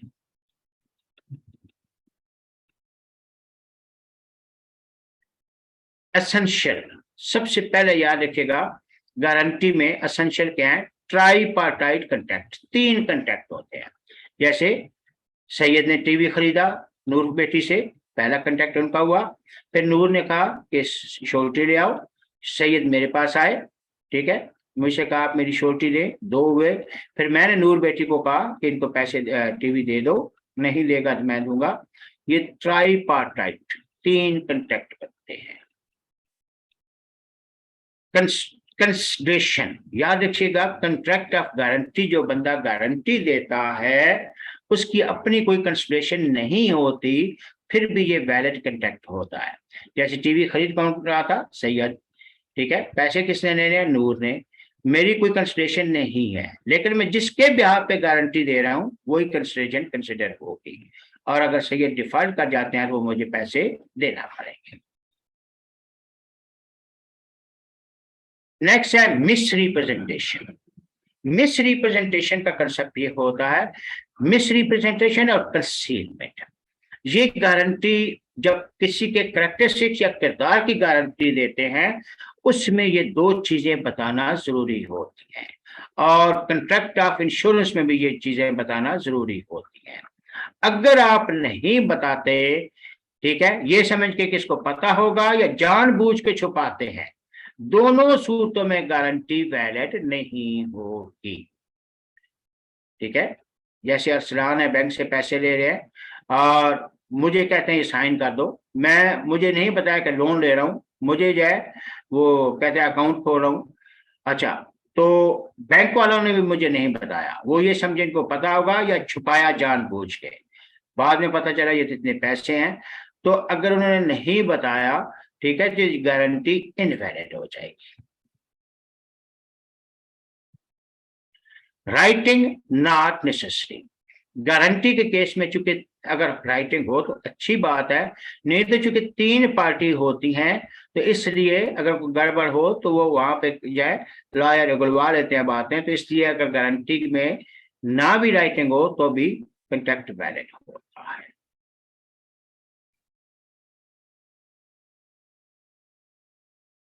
इनका डिफरेंस शुरू करते हैं, आप 5 मिनट ब्रेक ले लें, ब्रेक के बाद शुरू करते हैं बेटा, ठीक है।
जी जोए बेटा, आपका क्वेश्चन है कि sir guaranteed party defaulter party से डिमांड क्लेम कर सकती है? यस, क्यों नहीं करेगी? कि जब उसके डिफॉल्ट करने की सूरत में उसको पैसे देने पड़े तो बेटा क्यों नहीं डिमांड करेगी?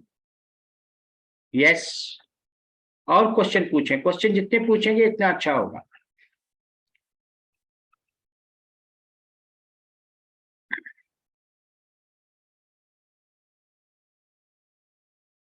जी बेटा, डिफरेंस पे आइएगा। इंडेमनिटी, इंडेमनिटी में नंबर ऑफ क्या है पार्टीज, टू पार्टी होती हैं, इंडेमनिफायर और इंडेमनिटी होल्डर। गारंटी में तीन पार्टी होती हैं, क्रेडिटर, डेटर और surety. Number of contract, indemnity में दो होते हैं, एक कंट्रैक्ट होता है, गारंटी में तीन होते हैं। नेचर ऑफ लाइबिलिटी, जहां इंडेमनिटी में प्राइमरी लाइबिलिटी होती है, वेयर एज यहाँ पे श्योरिटी है गारंटी में सेकेंडरी होती है। सेकेंडरी इसलिए होती है कि पहला हक डेटर का होता है, वो डिफॉल्ट कर जाए तो फिर श्योरिटी को पैसे देना पड़ते हैं। रिक्वेस्ट, इंडेमनिटी में आप जाके रिक्वेस्ट नहीं करेंगे अगली पार्टी को, लेकिन गारंटी में आपको रिक्वेस्ट करना पड़ती है कि इसको पैसे टीवी दे दो, नहीं देगा तो मैं दूंगा। एग्जिस्टेंस ऑफ लाइबिलिटी, जो ही जाए जिसने इंडेमनिफायर किया जाए लाइबिलिटी, जो ही हैपनिंग ऑफ इवेंट होगा, गाड़ी लग गई या जो भी इशू हुआ तो वो अराइज हो जाएगी। Whereas contract of guarantee में जब वो डिफॉल्ट करेगा तब लाइबिलिटी होगी। फाइलिंग ऑफ सूट, इंडेमनिटी में थर्ड पार्टी के साथ थर्ड पार्टी को आप डायरेक्ट सू नहीं कर सकते, लेकिन गारंटी की सूरत में जिसके नाम पे आपने पैसे दिए हैं उसको आप सू अपने नाम से कर सकते हैं। पर्पस, पर्पस यहाँ पे इंडेमनिटी का क्या है कि जो उसका नुकसान हुआ है वो पूरा करना, रीइंबर्समेंट ऑफ लॉस। और गारंटी की सूरत में आप श्योरिटी ऑफ डेट या परफॉर्मेंस जो है उसकी श्योरिटी देते हैं। जी बेटा पूछें, इसमें कुछ पूछना है?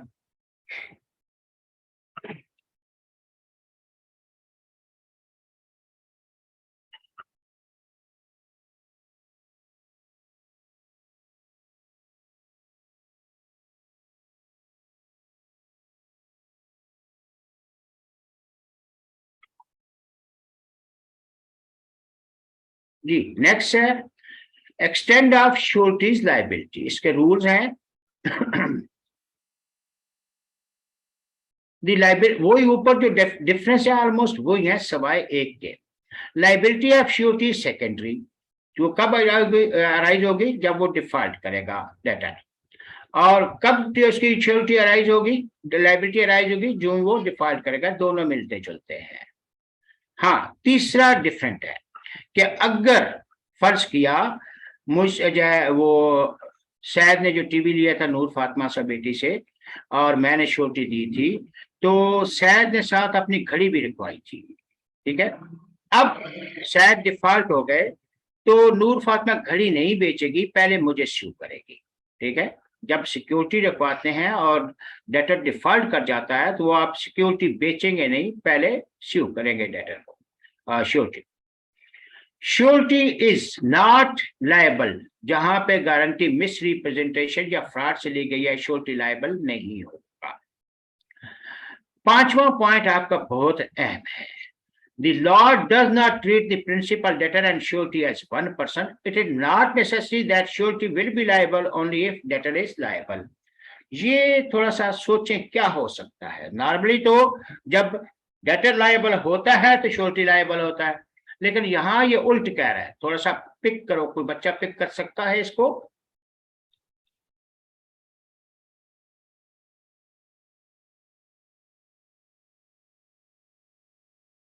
Be quick.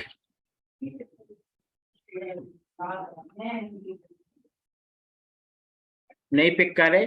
याद रखिएगा, जब आप किसी माइनर की श्योरिटी देते हैं तो माइनर लायबल नहीं होता, लेकिन जिसने श्योरिटी दी है वो लायबल होगा। फिर है discharge of principal debtor by operation of law does not discharge the surety. ये मटेरियल अल्ट्रेशन लिखा हुआ है। बेसिकली ये है कि अगर उसको कन्विक्ट हो जाए, जेल हो जाए डेटर को, तो श्योरिटी की लायबिलिटी खत्म नहीं होगी, ठीक है। इसी तरह अगर डेटर की डेथ हो जाती है तो भी श्योरिटी की लायबिलिटी खत्म नहीं होगी।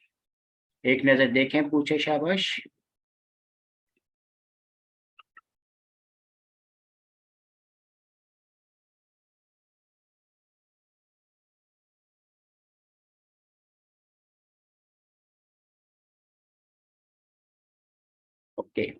नेक्स्ट है काइंड ऑफ गारंटी। गारंटी यहाँ पे बुक में दो किस्म की लिखी हुई है, वैसे गारंटी ज्यादा होती है, लेकिन जो कि आपकी बुक में दो ही है तो हम दो ही पढ़ते हैं।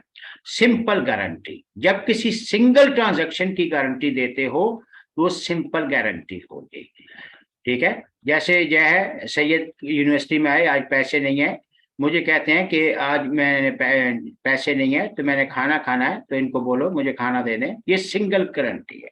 या कोई आपके मोहल्ले में ट्रांसफर हुआ है, कहता है कि 5,000 का सामान ले दो, वन ट्रांजैक्शन कराएगी।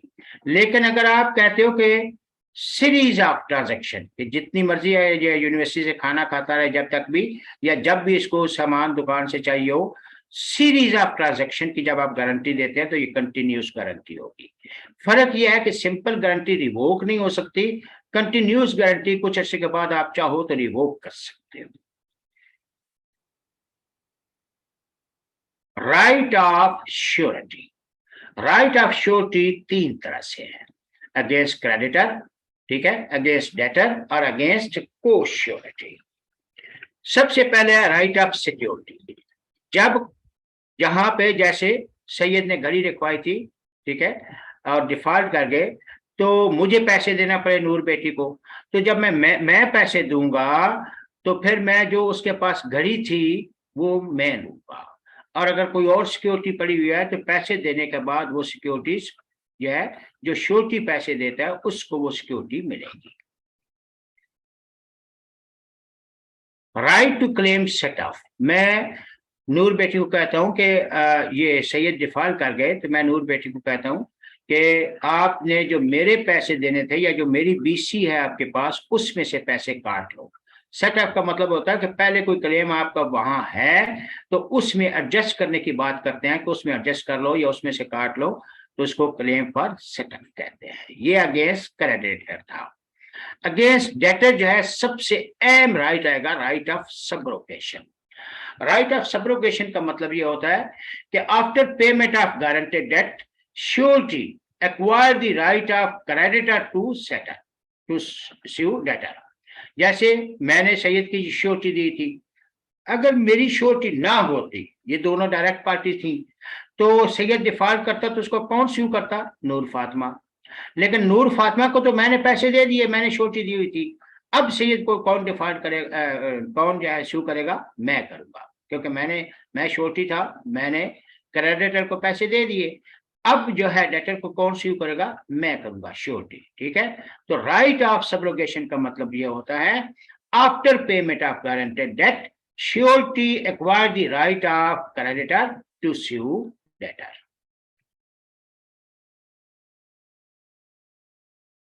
दूसरा राइट ऑफ इंडेमनिटी। याद रखिएगा, हर कंट्रैक्ट ऑफ गारंटी में एक कंट्रैक्ट ऑफ इंडेमनिटी हमेशा छुपा होता है। जैसे मुझे अचानक पैसे देना पड़े, मुझे अपनी बाइक बेचना पड़ी या कोई चीज बेचना पड़ी, तो मेरा नुकसान हुआ, यानी वो बाइक अगर 40,000 की है, 35 की बिकी इमरजेंसी में, तो वो नुकसान भी आप डेटर से पूरा करेंगे। राइट अगेंस्ट को श्योरिटी, ये थोड़ा सा टिपिकल है, इसको सुकून से समझिएगा। राइट अगेंस्ट को श्योरिटी में दो चीजें आती हैं, similar amount, different amount. Problem आपको आएगी डिफरेंट अमाउंट में। फर्ज कर ले कि मुझसे 3 लोगों ने पैसे लिए, ठीक है, यहाँ पे जोहेब ने 3,000 लिए और 3 लोगों ने श्योरिटी दी 1,000 की। तो अगर जोएब डिफॉल्ट कर गए तो वो तीनों 1,000 देंगे, और उनमें भी अगर कोई एक डिफॉल्ट कर जाता है तो दूसरे दोनों आपस में वो कंट्रीब्यूट करेंगे। ये तो है सिमिलर अमाउंट, ये है सिंपल। आपको प्रॉब्लम आएगी समझने में डिफरेंट अमाउंट। डिफरेंट अमाउंट जब होती है तो फिर जितनी लायबिलिटी जिसकी आती है, अगर अमाउंट उससे ज्यादा हो जाए तो सो आप वो डिमांड नहीं कर सकते, अगली पार्टी से करेंगे। जैसे ABC श्योरिटी फॉर डी, ठीक है, ABC ने यानी मुझसे डी ने 70,000 लिए, ABC ने श्योरिटी दी, ठीक है। अब ए ने कहा मैं 10,000 की श्योरिटी देता हूं, बी ने कहा 20 की देता हूं, और सी ने कहा 40 की देता हूं। इसमें अब वो डिफॉल्ट करता है 30,000 का, तो 10,000 तीनों देंगे। लेकिन अगर वो 40 का करता है तो 10 वाली लिमिट की तो खत्म हो गई। जिसकी जो गर्दन जहां पे फिट आ रही है उसको तो शामिल रखेंगे, लेकिन अगर उससे ऊपर चला गया तो फिर दूसरे पे आप फॉरवर्ड हो जाएंगे। जैसे 40,000 डिफाइड किया, ए तो 10 का गारंटी थी, वो 10 ही देगा। अब पीछे बचे 30, अब दोनों 15-15 देंगे। इसी तरह अगर वो 60,000 डिफाइड कर गया तो ए 10 देगा, बी 20 देगा, 20 से ऊपर उसकी लिमिट नहीं है, और सी 30 देगा।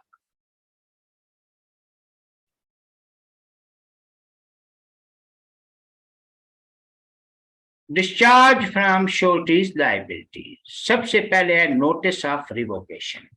नोटिस ऑफ रिवोकेशन का मतलब यह है कि ये कंटिन्यूस जब गारंटी देते हैं, आपने किसी की गारंटी दी कि जितना भी सामान जब भी चाहिए वो दे दिया करे दुकान वाले को। जब आपने देखा कि 3 महीने हो गए सामान लेके जा रहा है, पैसे नहीं दे रहा, अब आप नोटिस देते हो भाई आज के बाद मेरी लाइबिलिटी खत्म। लेकिन जो हो चुका है वो आप रिस्पॉन्सिबल होंगे। फिर है डेथ ऑफ श्योरिटी। श्योरिटी की अगर डेथ हो जाए, ठीक है, तो वो बदकिस्मती है कि अजीब कहानी है यहाँ पे कि अगर श्योरिटी की डेथ हो गई है तो उसके लीगल रैप लायबल हो गए। भाई पहले तो लायबल वो होना चाहिए ना जिसने पैसे लिए हैं या टीवी लिया है, ठीक है। तो उसकी डेथ की सूरत में उसका लीगल रैप वैसे वो खत्म हो जाए उसकी अपनी, लेकिन कंटिन्यूस वाली खत्म हो जाएगी।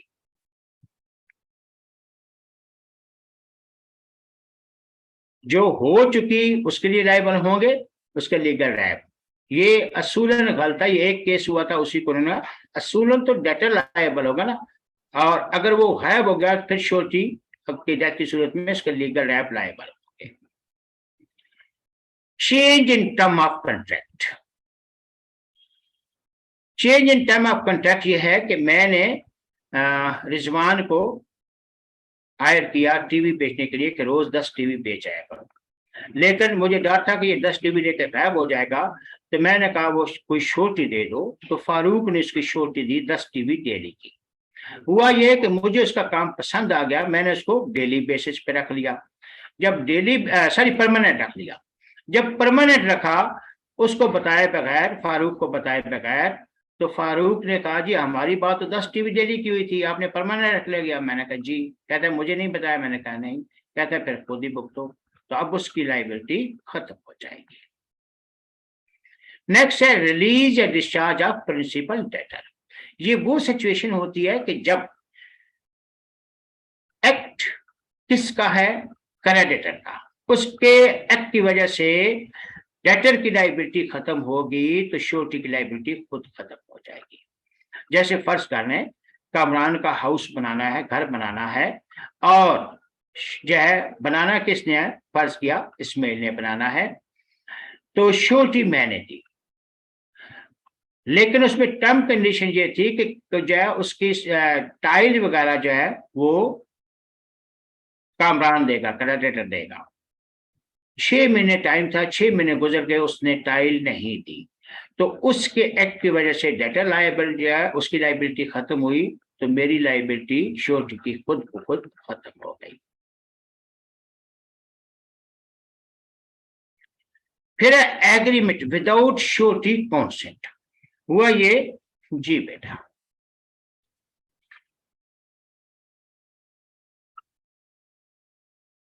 बेटा ये देखें मार्क्स लेने के लिए तो ठीक है, लेकिन ये गलत है ना। आप पहले उसकी प्रॉपर्टी पे उसको सू करोगे ना, डेटर को, और उसके लीगल राइट को पकड़ोगे। हाँ उनमें से कोई नहीं बचा तो फिर श्योरिटी, और श्योरिटी की डेथ हो गई है तो जो श्योरिटी के नाम पे चीज है वो बेच सकते हो। उसके बच्चे छोटे हैं उनको आप इन्फोर्स नहीं कर सकते, उसकी जो प्रॉपर्टी कोई है उसके लिए आप स्यू कर सकते हैं।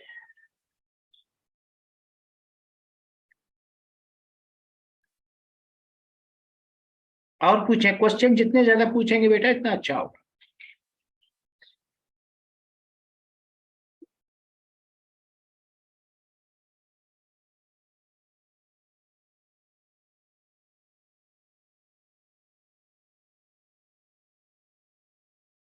जी बेटा अच्छा, इसको थोड़ा सा सुकून से समझिएगा।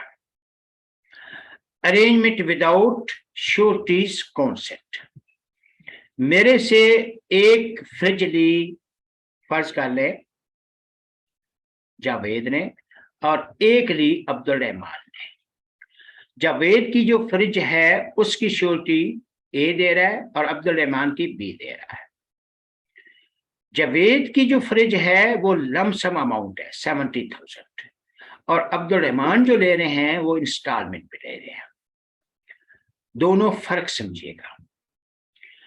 अच्छा, ए ने श्योरिटी दी जावेद की, जिसने 70,000 की लमसम पेमेंट थी। जावेद डिफॉल्ट कर गए, मैंने 1 साल और मोहलत दे दी। तो अब श्योरिटी कहता है कि भाई आपने 1 साल मोहलत दे दिया है, मेरी लाइबिलिटी खत्म हो गई। उसकी लाइबिलिटी खत्म नहीं होगी क्योंकि 3 साल लास्ट लिमिट होती है।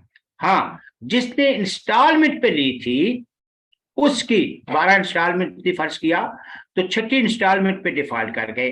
बी कहता है भाई इसको स्यू करो, क्यों नहीं स्यू कर रहे? मैं कहता हूं मैंने इसकी इंस्टॉलमेंट बाकी इंस्टॉलमेंट के साथ एडजस्ट कर दी है। वो कहता है अपनी मर्जी से एडजस्ट किया है तो ठीक है, खुद ही भुगतो।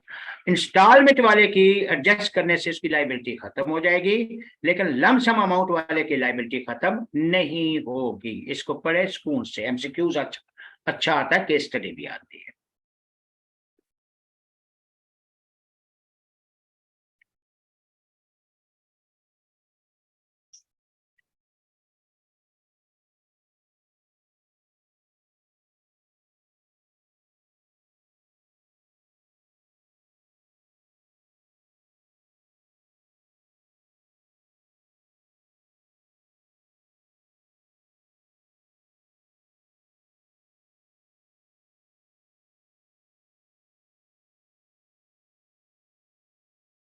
बी को एक बेटा।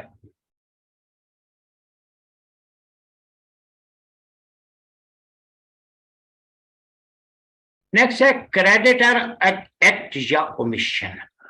इसमें एक वर्ड है इवेंचुअल रेमेडी, ये याद रखिएगा। इवेंचुअल रेमेडी हुआ ये कि फर्ज किया अशना बेटी का घर बना रहे हैं और वो कोई फर्जी नेम ने मुख्तार ने बनाना है, और श्योरिटी मैंने दी कि ये मकान पूरा बनाएगा। लेकिन मैंने अशना को कहा कि इसको आधे पैसे अभी देने हैं या 70% अभी देने हैं, 30% तब देने हैं जब ये मकान बना चुके। अशना ने कहा ठीक है। हुआ ये कि उसने बाद में कोई बहाना किया कि मुझे पैसे चाहिए, घर में प्रॉब्लम है। अशना ने पैसे दे दिए और वो शार्ट हो गया। अशना मुझे पकड़ेगी तो मैं क्या बोलूंगा कि कोई मसला नहीं, उसके बजाय सारे पैसे तभी मिलेंगे ना जब काम कंप्लीट होगा, वो काम करने आएगा। अशना कहती है नहीं, मैंने तो पैसे दे दिए सारे। मैंने कहा बहुत अच्छा किया, मैंने आपको इवेंचुअल रेमेडी, ठीक है, ये लिखवाई थी कि उसको सारे पैसे नहीं देने। अब आपने खुद दे दिए, खुद ही भुगतो। तो इवेंचुअल रेमेडी याद रखना है। यहाँ पे आप एहतियातन कुछ पैसे रखवा देते हो कि ये उस वक्त तक नहीं देने जब तक काम कंप्लीट नहीं कर लेता, लेकिन आप उसको क्रेडिटर जो है पैसे दे देता है तो श्योरिटी की लाइबिलिटी खत्म हो जाती है।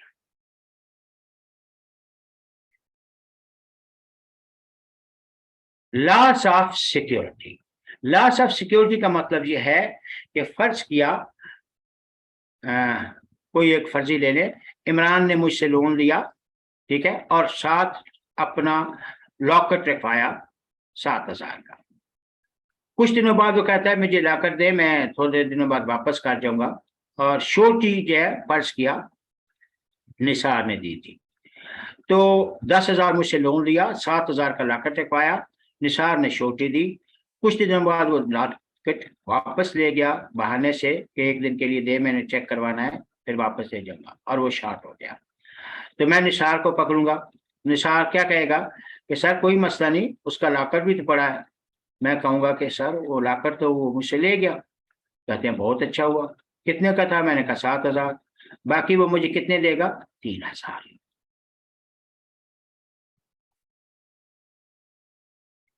क्लियर है बेटा?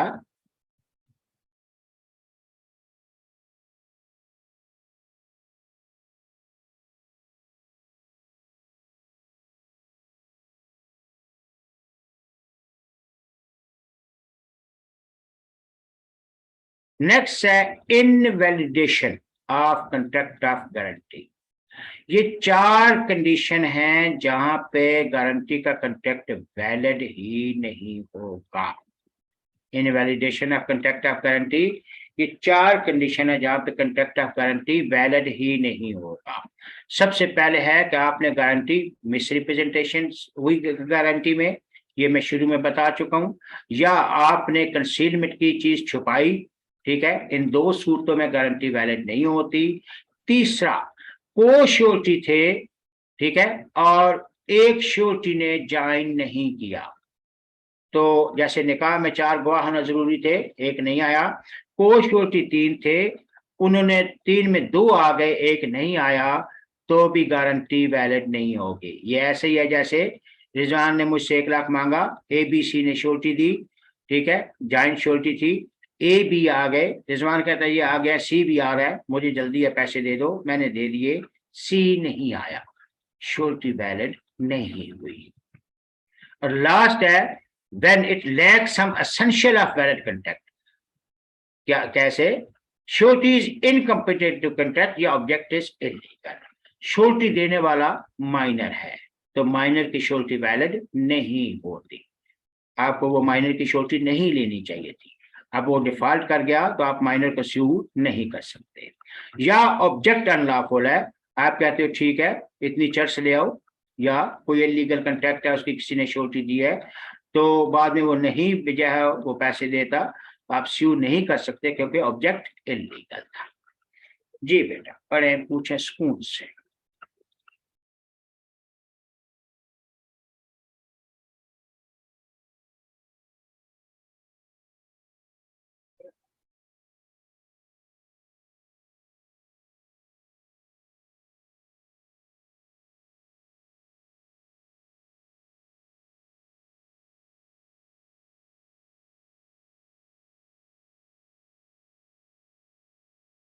नेक्स्ट है bailment and pledge. Bailment and pledge, इसके साथ 2 वर्ड्स और कर ले, मोर्टगेज, लीन और हाइपोथिकेशन। बेलमेंट का कंसेप्ट बहुत ब्रॉडर है।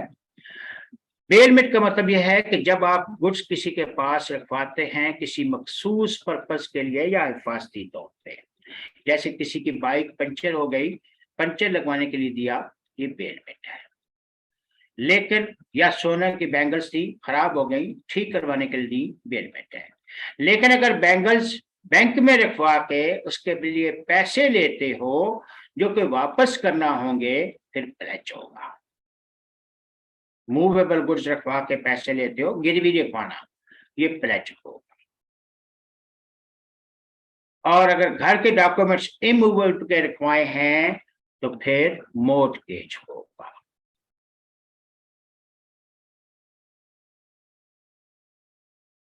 एसेंशियल क्या है कि बेलमेंट कंट्रैक्ट के तहत होती है, दोनों पार्टीज का कंट्रैक्ट होता है।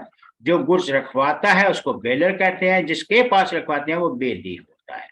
जैसे अशना ने नूर को कहा कि सूट सी दो, अशना बेलर है, नूर बेली है, ठीक है। सूट सिलाई के लिए दिया, सूट रंग करने के लिए दिया, ठीक है, तो ये सारे जो हैं बेलमेंट में जाते हैं। टीवी ठीक करवाने के लिए दिया, ये सारे बेलमेंट है। स्पेसिफिक पर्पस, या आपका मकसद जो है वो स्पेसिफिक पर्पस होता है, वो सूट सिलाई के लिए मकसद है, आपका सूट सिल जाए या बाइक पंचर लग जाए, ठीक है, स्पेसिफिक पर्पस होता है।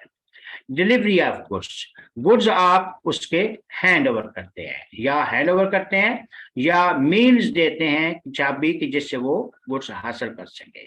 जैसे बैंगल्स है, अशना की बैंगल खराब हो गई, या तो उनके हैंड ओवर करके आएगी या उनको चाबी देगी कि मेरी लॉकर में पड़े हुए। अच्छा, गुड्स जब आप देते हैं तो पोजेशन जरूर चेंज होती है लेकिन ओनरशिप चेंज नहीं होती। अशना ने बैंगल जो है वो ठीक करवाने के लिए दिए हैं, तो ये ओनरशिप चेंज नहीं हुई, इसने बेची नहीं है। Is it okay? तो बेलमेंट में ओनरशिप चेंज नहीं होती। रिटर्न ऑफ सेम गुड्स, जो गुड्स आपने दिए हैं वही वापस होने चाहिए। आपने दुपट्टा रंग करने के लिए दिया है, बेशक कलर चेंज हो गया लेकिन उसके इंग्रेडिएंट सेम रहने चाहिए।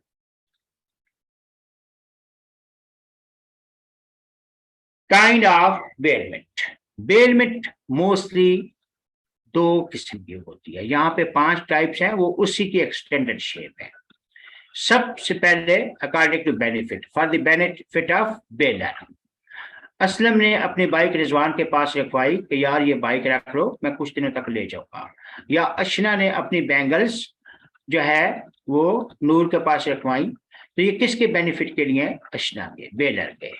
इसका ऑपोजिट ले लो कि नूर फातिमा ने कहा मुझे बैंगल्स कुछ दिनों के लिए दो, या रिजवान ने कहा मुझे साइकिल बाइक दो, तो अब benefit for the benefit of belly.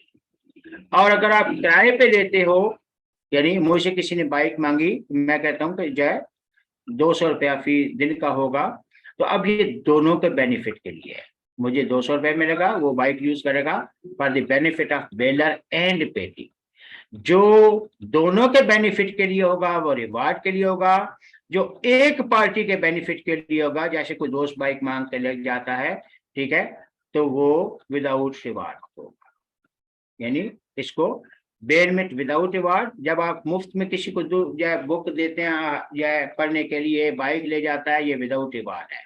और अगर उस पर किराया चार्ज करते हो तो ये for the benefit of both होता है, इसको बेनिफिट फॉर रिवार्ड कहते हैं। जी बेटा देखें, इसमें एक नजर पूछें, शाबाश।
जी बेटा नेक्स्ट है ड्यूटीज ऑफ बेलर। याद रखिएगा, जो ड्यूटीज बेलर की पड़ेंगे वो राइट्स बन जाएंगे बेली के, और इसी तरह जो ड्यूटीज बेली की पड़ेंगे वो राइट्स बेलर के बन जाएंगे। ड्यूटीज इसकी क्या? सबसे पहले है ड्यूटी टू डिस्क्लोज फॉल्ट्स। जब कोई चीज आप बेलमेंट पे दे रहे हैं उसमें कोई फॉल्ट है तो वो डिस्क्लोज करना मस्ट है, वरना वो आपके गले में बाद में पड़ जाएगा। जैसे आपसे कोई बाइक मांग के लेके जा रहा है, आपको पता है कि बाइक का इंजन खराब है, ये 150 से ऊपर स्पीड नहीं देनी वरना आग पकड़ जाएगा, और आपको काम था बताना, लेकिन अगर आपने नहीं बताया और उसने स्पीड दी, वो आग पकड़ गया, उसको जो भी नुकसान होगा वो आपको पे करना पड़ेगा। Duty to repay necessary expenses और duty to repay ordinary expenses, extraordinary. ये वो सिचुएशन होती है कि जब आपने, जैसे बाइक आप किराए पे लेते हो तो पेट्रोल डीजल आपको डलवाना होता है, इसी तरह अगर कोई आपसे हॉर्स मांग के ले जाता है तो घास फूस का खर्चा वो बर्दाश्त करेगा। लेकिन अगर आप रखवा के आते हो कि कुछ दिनों के लिए कोई लाइव स्टॉक यानी हॉर्स लेके आते हो, तो अब वो घास फूस का खर्चा जितना है वो जो है बेलर को देना होगा। और अगर वो बीमार हो जाता है और उसको बेली ने उस पर डॉक्टर बुलाया, उसको चीजें जो है मंगवानी पड़ी, तो वो भी आप देंगे। Duty to indemnify for demanding back. अगर आपसे कोई जो गुड्स ले गया उस पर उसने खर्चा किया है, ठीक है, ये यूं है कि जैसे मुझसे रिजवान मांगते हैं बाइक, मैं कहता हूँ बाइक तो खराब है, तो वो कहते हैं कि कब तक ठीक होगी, मैंने कहा मेरे पास गुंजाइश नहीं है। वो कहते हैं अच्छा कितना खर्चा है, मैंने कहा तकरीबन 6,000। वो कहते हैं अच्छा मैं 6,000 लगा देता हूँ, लेकिन फिर मैं 3 महीने यूज करूँ। मैंने कहा ठीक है, लेकिन 2 महीने बाद मैं उसको बोलता हूँ बाइक वापस करो, तो मुझे कितने पैसे देना होंगे? 2,000। 6,000 के थे खर्चा, 3 महीने की बात हुई थी, तो मुझे 2,000 वापस करना होंगे। और अगर मैं 1 महीने बाद मांगता हूं तो मुझे 4,000 वापस करना होगा। बहुत आसान लैंग्वेज यूज कर रहा हूं, फिर भी अगर किसी को प्रॉब्लम हो तो वो व्हाट्सएप पे भी पूछ सकते हैं। Duty to indemnify for defective title. आपने जो है गुड्स किसी को दिए, जैसे वो बाइक मांग के ले गया, उसके डॉक्यूमेंट्स पूरे नहीं थे, या रखवा के आए हो और पुलिस ने छापा मारा, उसके डॉक्यूमेंट्स पूरे नहीं थे, तो जो उसका नुकसान हुआ है डिफेक्टिव टाइटल की वजह से उसको पैसे देने पड़े, वो बेलर देगा। Duty to receive back goods, ये वो सिचुएशन होती है कि आपको टाइम पे वो चीज अपनी वापस लेनी चाहिए। फर्ज कर रहे हैं कि अर्चना की गाड़ी खराब हो गई, वो पंचर के लिए दे आई और शाम में बोलती थोड़ी देर तक आकर ले जाऊंगी, और आके सो गई। वो बेचारा पंचर वाला सारी रात बैठा रहा, इंतजार करता रहा। तो ये जो है आपकी ड्यूटी है कि वो गुड्स आप टाइम पे वापस लें। Rights of bailee, right to claim damages. Bailee का अगर कोई वो चीज आपकी वजह से, वो जो आपने मोटरसाइकिल इंजन खराब था आपने नहीं बताया। वेलकम मोहम्मद सलीम बेटा।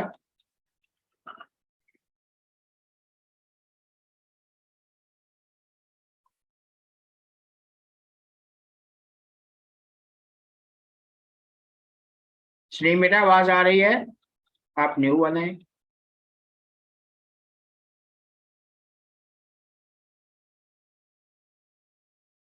ओके, तो जो आपने बाइक दिया और उसको डिस्क्लोज नहीं किया और उसकी वजह से उसको नुकसान हुआ, वो बाइक के इंजन की बात कर रहे हैं या हॉर्स विशियस था, आपने नहीं बताया, उसने उसको गिरा दिया, वो जख्मी हो गया, ठीक है, या तो वो नुकसान आप जब पूरा करेंगे, बेली अपना जो नुकसान डिमांड कर सकता है। फिर रिकवर टू एक्सपेंसेस, वो ऊपर वाली बात है कि जो उसके एक्सपेंसेस बेली के हुए हैं वो रिकवर कर सकता है। राइट टू डिलीवर गुड्स, ये अच्छी बात है। अगर आप 4-5 लोग मिलके सूट सिलाई के लिए, या 3 अशना और उसके 2 दोस्त मिलके सूट दे के आए सीने के लिए, अगर तो उन्होंने इंस्ट्रक्शन दी कि सिर्फ तीनों आए तो वापस करना, फिर वो बाउंड होगा। अगर उनमें से कोई एक जाकर ले आता है और उसके पास ये राइट है कि वो किसी एक को भी दे दे। राइट टू कंपनसेशन, ये वो सिचुएशन है, ये डिफेक्टिव टाइटल वाली है कि उसको जो नुकसान हुआ, मैंने कहा कि जो ड्यूटीज ऑफ वेलर है वो राइट्स इसके बन जाएंगे, तो कंपनसेशन का डिमांड कर सकता है। राइट टू स्टॉप डिलीवरी, वो सिचुएशन के जो गुड्स उसके पास आपने ठीक करने के लिए दिए हैं और कोई दूसरा जो है क्लेम कर लेता है कि ये तो मेरे गुड्स हैं, तो उन गुड्स को होल्ड कर लेगा जब तक फैसला नहीं हो जाता पर्सन के थ्रू या किसी और के थ्रू, कोर्ट के थ्रू, कि इनमें से असल मालिक कौन है, तो उस वक्त तक वो गुड्स अपने पास होल्ड कर सकता है। राइट टू स्यू, अगर उसको वो पैसे नहीं देते, ठीक है, जो उसका हक बनता है, तो वो उनको स्यू कर सकता है, वो डैमेजेस की सूरत में या जो उसके मेहनत है, दोनों सूरतों में वो स्यू कर सकता है। राइट ऑफ लीन, अगर स्यू नहीं करता जब तक पैसे नहीं देते, तो वो गुड्स को अपने पास होल्ड कर सकता है। लीन का मतलब यह है कि जब आप पेमेंट डिफॉल्ट कर जाएं, जैसे मिस्टर ए ने बाइक दिया बी को पंचर लगाने के लिए और साथ में कहा कि ये चीजें इसमें शामिल कर दीजिएगा, और जब आप गए तो आपने पूछा कितने पैसे हैं, उसने कहा 2,000, आप कहते मेरे पास 1,000 है, बाकी कल दे दूंगा, तो उसने कहा नहीं, जाओ पहले पैसे लेके आओ तब बाइक मिलेगा। तो कोई डिफॉल्ट करने की सूरत में अगली पार्टी आपके गुड्स होल्ड कर लेती है, that is called right of lane. Duties of belly, सबसे पहली ड्यूटी है उसकी टेक रीजनेबल केयर। बेली के पास जो गुड्स होते हैं उसका काम है कि उनका रीजनेबल केयर करे। रीजनेबल केयर का मतलब ये होता है कि आपके बस में जो आप करेंगे, ये बेसिकली कि अगर कोई ऐसा इवेंट हो गया जो आपके बस में नहीं था तो फिर आपको वो नहीं आएगा क्लेम। लेकिन अगर आपने लापरवाही की, जैसे गाड़ी किसी कोई आपके पास छोड़ के आया और आपने वो डोर लॉक ही नहीं किया, कोई गाड़ी ले गया, तो आपको पैसे देना पड़ेंगे। लेकिन अगर आपने प्रॉपर लॉक लगाया, सब कुछ किया और फिर भी कोई उठा के ले गए, तो फिर आपका कसूर नहीं है।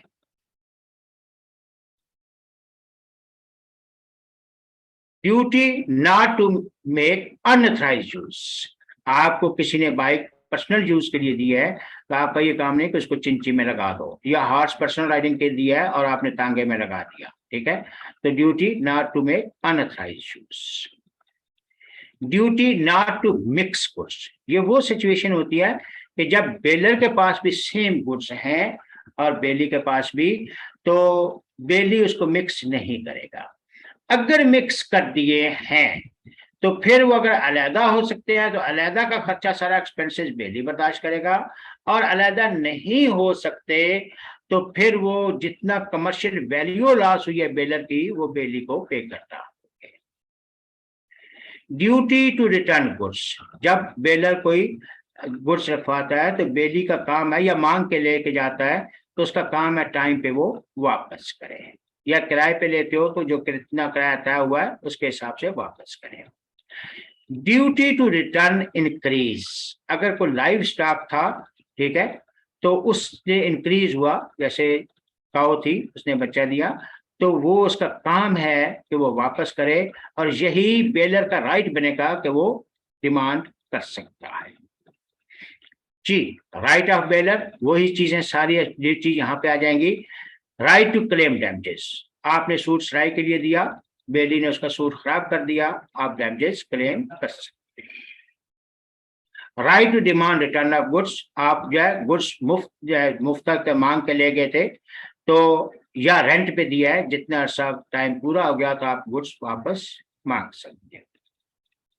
राइट टू क्लेम इंक्रीज, वही मैंने कहा है कि अगर काऊ ने बच्चा दिया तो आपके पास यह हक है, तो इंक्रीज जो हुआ है वो भी आप वापस ले सकते हैं। राइट टू टर्मिनेट बेलमेंट, अगर उसने मिस यूज किया है, ठीक है, तो आप बेलमेंट टर्मिनेट कर सकते हो, और अगर उसने टर्म कंडीशन जो है वो ब्रीच की है तो आप स्यू भी कर सकते हैं। ये सिंपल है। टर्मिनेशन ऑफ बेलमेंट, बेलमेंट किन तरीकों से टर्मिनेट होगी? सबसे पहला है एक्सपायरी ऑफ टाइम लिमिट, आपने 3 दिन 4 दिन के लिए चीज दी थी, वो टाइम पूरा हो गया। या accomplishment of purpose, bike puncture के लिए दिया, पंचर लग गया, सूट सिलाई के लिए दिया, सूट सिल गया, ठीक है। बुक बाइंडिंग के लिए दी, गाड़ी ठीक करवाने के लिए दी, वो ठीक हो गई।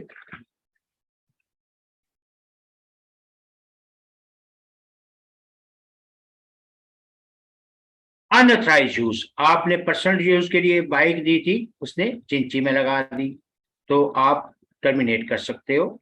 ऑन डेथ, बेलर या बेलर की डेथ हो गई तो भी मुफ्ते वाली बेल खत्म हो जाएगी, दूसरी भी आप पेमेंट जितनी रहती हो करके वो चीज खत्म करेंगे, स्पाइक वापस करेंगे। Termination by bailor, bailor notice दे सकता है, ठीक है, कि ये बेलमेंट अब खत्म की जाए। जी जी बेटा, असल में ये थोड़ा सा फास्ट स्पीड से चलना पड़ता है, और वो सारे बच्चे फिर रिकॉर्डिंग सुनते हैं, ज्यादातर ये बच्चे रिकॉर्डिंग सुनते हैं। मैं हालांकि इसी चक्कर में था कि एमसीक्यूज करवाऊंगा, लेकिन वो कुछ डिस्कनेक्ट हो गए, कोई ऐसा इशू हुआ तो वो ज्यादातर रिकॉर्डिंग सुनते हैं।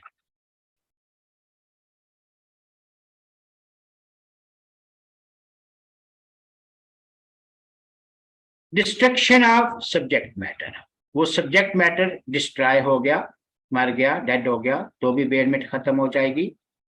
फाइंडर ऑफ लॉस्ट गुड्स हम पहले पढ़ चुके हैं, अभी काशी कंट्रैक्ट में हमने पढ़ा था, सारी डिटेल से पढ़ा था।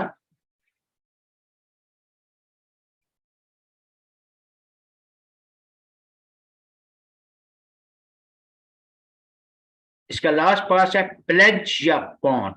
प्लेज या पान, जब आप, मैंने कहा था गिरवी कोई चीज रखवाते हो, प्लेज का दूसरा नाम पान है, गिरवी कोई चीज रखवाते हो, जैसे सोना बैंक में रखवा के पैसे लिए हैं तो ये प्लेज है, ठीक है। ये मूवेबल प्रॉपर्टी का होता है, और अगर घर के डॉक्यूमेंट्स रखवाए हैं तो मोर्टगेज होता है। ये सारी चीजें राइट्स ड्यूटीज वही हैं, ट्रांसफर ऑफ पोजेशन बेलमेंट की, नो ट्रांसफर ऑफ ओनरशिप, ये सारी बेलमेंट वाली है। 2-3 चीजें सिर्फ अलग है, यानी right of pledgee, right to retain, जब तक पैसे नहीं मिलता वो रिटेन कर सकता है, ये सारी ड्यूटीज राइट्स बेलमेंट वाली है। सिर्फ 2 फर्क क्या आएंगे, वो ये आएंगे आखिर में कि रीजनेबल केयर करे, अनऑथराइज यूज ना करे, सारे राइट्स ड्यूटीज बेलमेट वाले हैं। 2-3 डिफरेंस जो है वो आपने पिक करने हैं। वो एक दिन को यहां दोनों का डिफरेंस देखे। प्लेज में पर्पस क्या होता है? The goods are deliver as a security for loan, loan लिया है या परफॉर्मेंस ऑफ प्रॉमिस, लोन लिया है या कोई प्रॉमिस किया है तो उसके लिए है। लेकिन बेलमेट में आप सिर्फ या रिपेयर या सेफ कस्टडी के लिए देते हैं। राइट्स, यहाँ पे प्लेज में उसको यह राइट्स हैं कि डिफॉल्ट की सूरत में नोटिस देके वो उसको सेल कर सकता है, या एग्रीमेंट में लिखा है तब भी सेल कर सकता है, लेकिन बेलमेट में आप सेल नहीं कर सकते। यूजेज ऑफ गुड्स, प्लेज में मोस्टली यूज नहीं कर सकते, लेकिन बेलमेट में आप अक्सर यूज कर सकते हैं, कोई रिस्ट्रिक्शन नहीं है, जैसे किराए पे लिया। रिटर्न ऑफ गुड्स, बेलमेट में आप उस वक्त तक गुड्स रिटर्न नहीं करेंगे जब तक जो पैसे नहीं है वापस नहीं कर देता, लेकिन यहाँ पे जो प्लेज में आप उस वक्त तक गुड्स जो है वापस नहीं करें जब तक पैसे नहीं मिल जाते, लेकिन बेलमेट जो आप मांग के ले गए मुफ्ता है वो आपको वापस करना होगा बगैर पैसों के। लीन, यहाँ पे आप प्लेज में जो है जो पैसे नहीं मिलते जब तक वो गुड्स लीन कर सकते हो, इवन पेमेंट पे भी और इंटरेस्ट बनता है, लेकिन यहाँ पे आप जो है सिर्फ स्किल या लेबर जो स्पेंड हुई है उस पर लीन कर सकते हो। अच्छा, इसमें एक दो चीजें यहाँ पे, ये जो है प्लेज बाय नॉन ओनर, ये सेल बाय नॉन ओनर में अच्छा आएगा। इसमें एक चीज जो है प्लेज बाय लिमिटेड इंटरेस्ट, इसका मकसद यह होता है कि प्लेज कौन करवा सकता है? ओनर करवा सकता है, दूसरा बंदा जो है वो प्लेज नहीं करवा सकता, ये सेल में भी जाएगा आगे। लेकिन अगर आपके ब्याह पे मर्केंटाइल एजेंट कोई चीज प्लेज करवाता है तो वो भी वैलिड है, ठीक। या वाइडेबल कंट्रैक्ट हो गया, ये चीजें सेल में जाएंगी, वहां अच्छा सिर्फ एक चीज ये समझें, प्लेज विद लिमिटेड इंटरेस्ट, ये सेल में नहीं है। ये है कि आपने घड़ी ठीक करवाने के लिए दी, ठीक है, मैकेनिक को, और कहा मैं 12 बजे आकर ये ले जाऊंगा, पैसे दे जाऊंगा। आप 12 बजे नहीं आए, उसने दूसरी दुकान वाले को कहा ये घड़ी रखो और मुझे 300 दे दो, ये बंदा आएगा उसको घड़ी दे देना। अब ये प्लेज करवा रहा है, ये मालिक नहीं है। मकसद जो पिक करना है कि प्लेज वैलिड कब होती है? जब ओनर प्लेज करवाए, लेकिन वो सिचुएशन कि जब ओनर प्लेज ना करवाए, कोई उसके बिहाफ पे दूसरा बंदा प्लेज करवाए, ठीक है, तो भी वो वैलिड है। बाकी ये चीजें जो है ना, ये सारी चीजें यहाँ नई बुक में नहीं है, उसमें ये होगा, यहाँ पे अगर आप देखें ये प्लेज सारी सिचुएशन आगे, sale pledge by non owner या सेल बाय नॉन ओनर, असूलन प्लेज या सेल कौन कर सकता है? ओरिजिनल मालिक, लेकिन वो कंडीशन जहां पे मालिक ने प्लेज नहीं करवाई, किसी दूसरे बंदे ने करवाई है तो भी वैलिड होगा। अच्छा, अब टाइम थोड़ा रह गया है बेटा, हम वो कल जो एमसीक्यूज छोड़े थे हमने वहां से शुरू कर लेते हैं।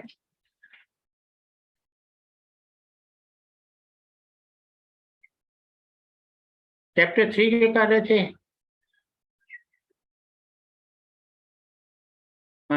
चैप्टर 3 था ना, कौन सा चैप्टर चल रहा था एमसीक्यूज का?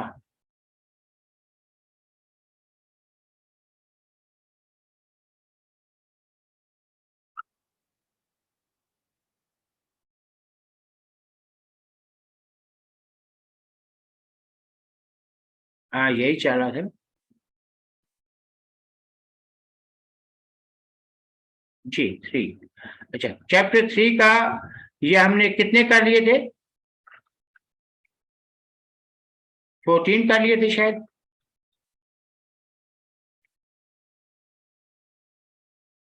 12 तक हो गए थे, ओके, ये यानी हो गए थे। Consideration in order to be legally valid must be adequate, need not be adequate, must be equal in term of value. जी, शो नहीं हो रहा? अच्छा, 1 minute रुकिएगा, 1 minute.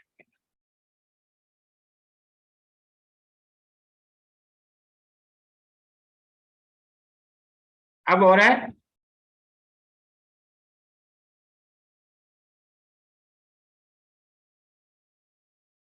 Okay okay okay.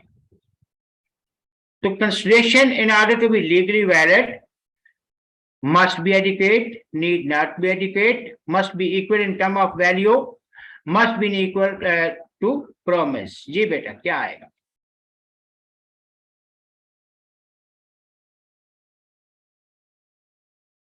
B ना बेटा, need not be adequate. बार दफा आप सही कीमत नहीं लगा पाते ना,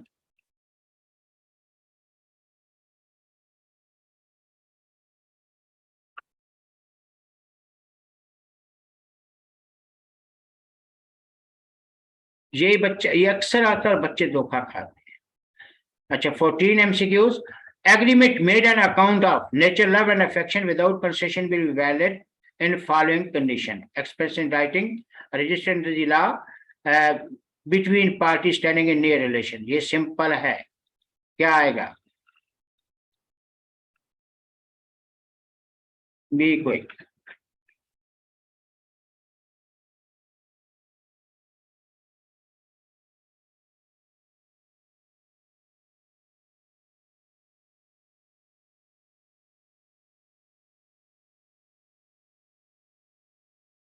D, yes. G, construction which is moved simultaneously with the promisor is known as present, past, future, instant.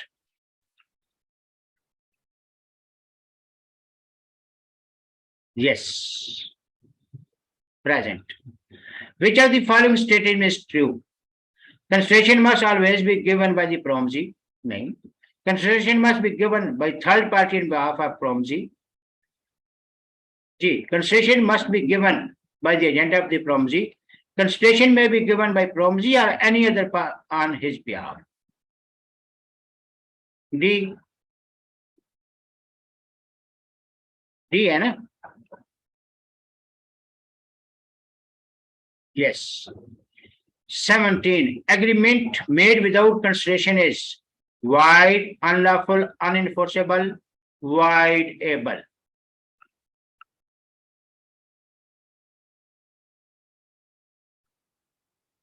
A, void.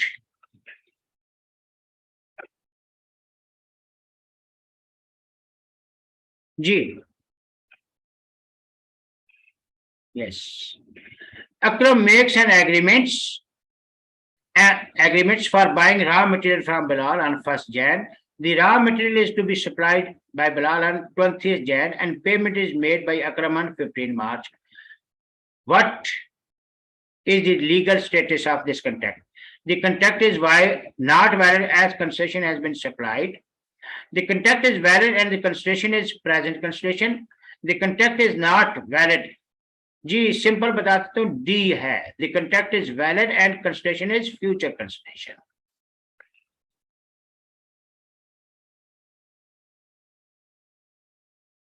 आज MCQs के लिए अच्छा. A promise to compensate wholly in part or part. A person who has voluntarily done something promisor is enforceable, not enforceable, void, voidable.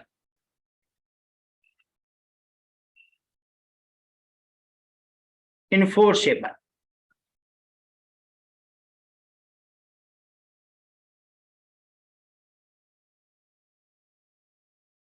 बीसवां बहुत आसान है. It is necessary that a valid contract. Consideration must be lawful, object must be lawful. Both of these ये simple है both. कल इसको बेटा इंशाल्लाह यहीं से शुरू करेंगे. ठीक है.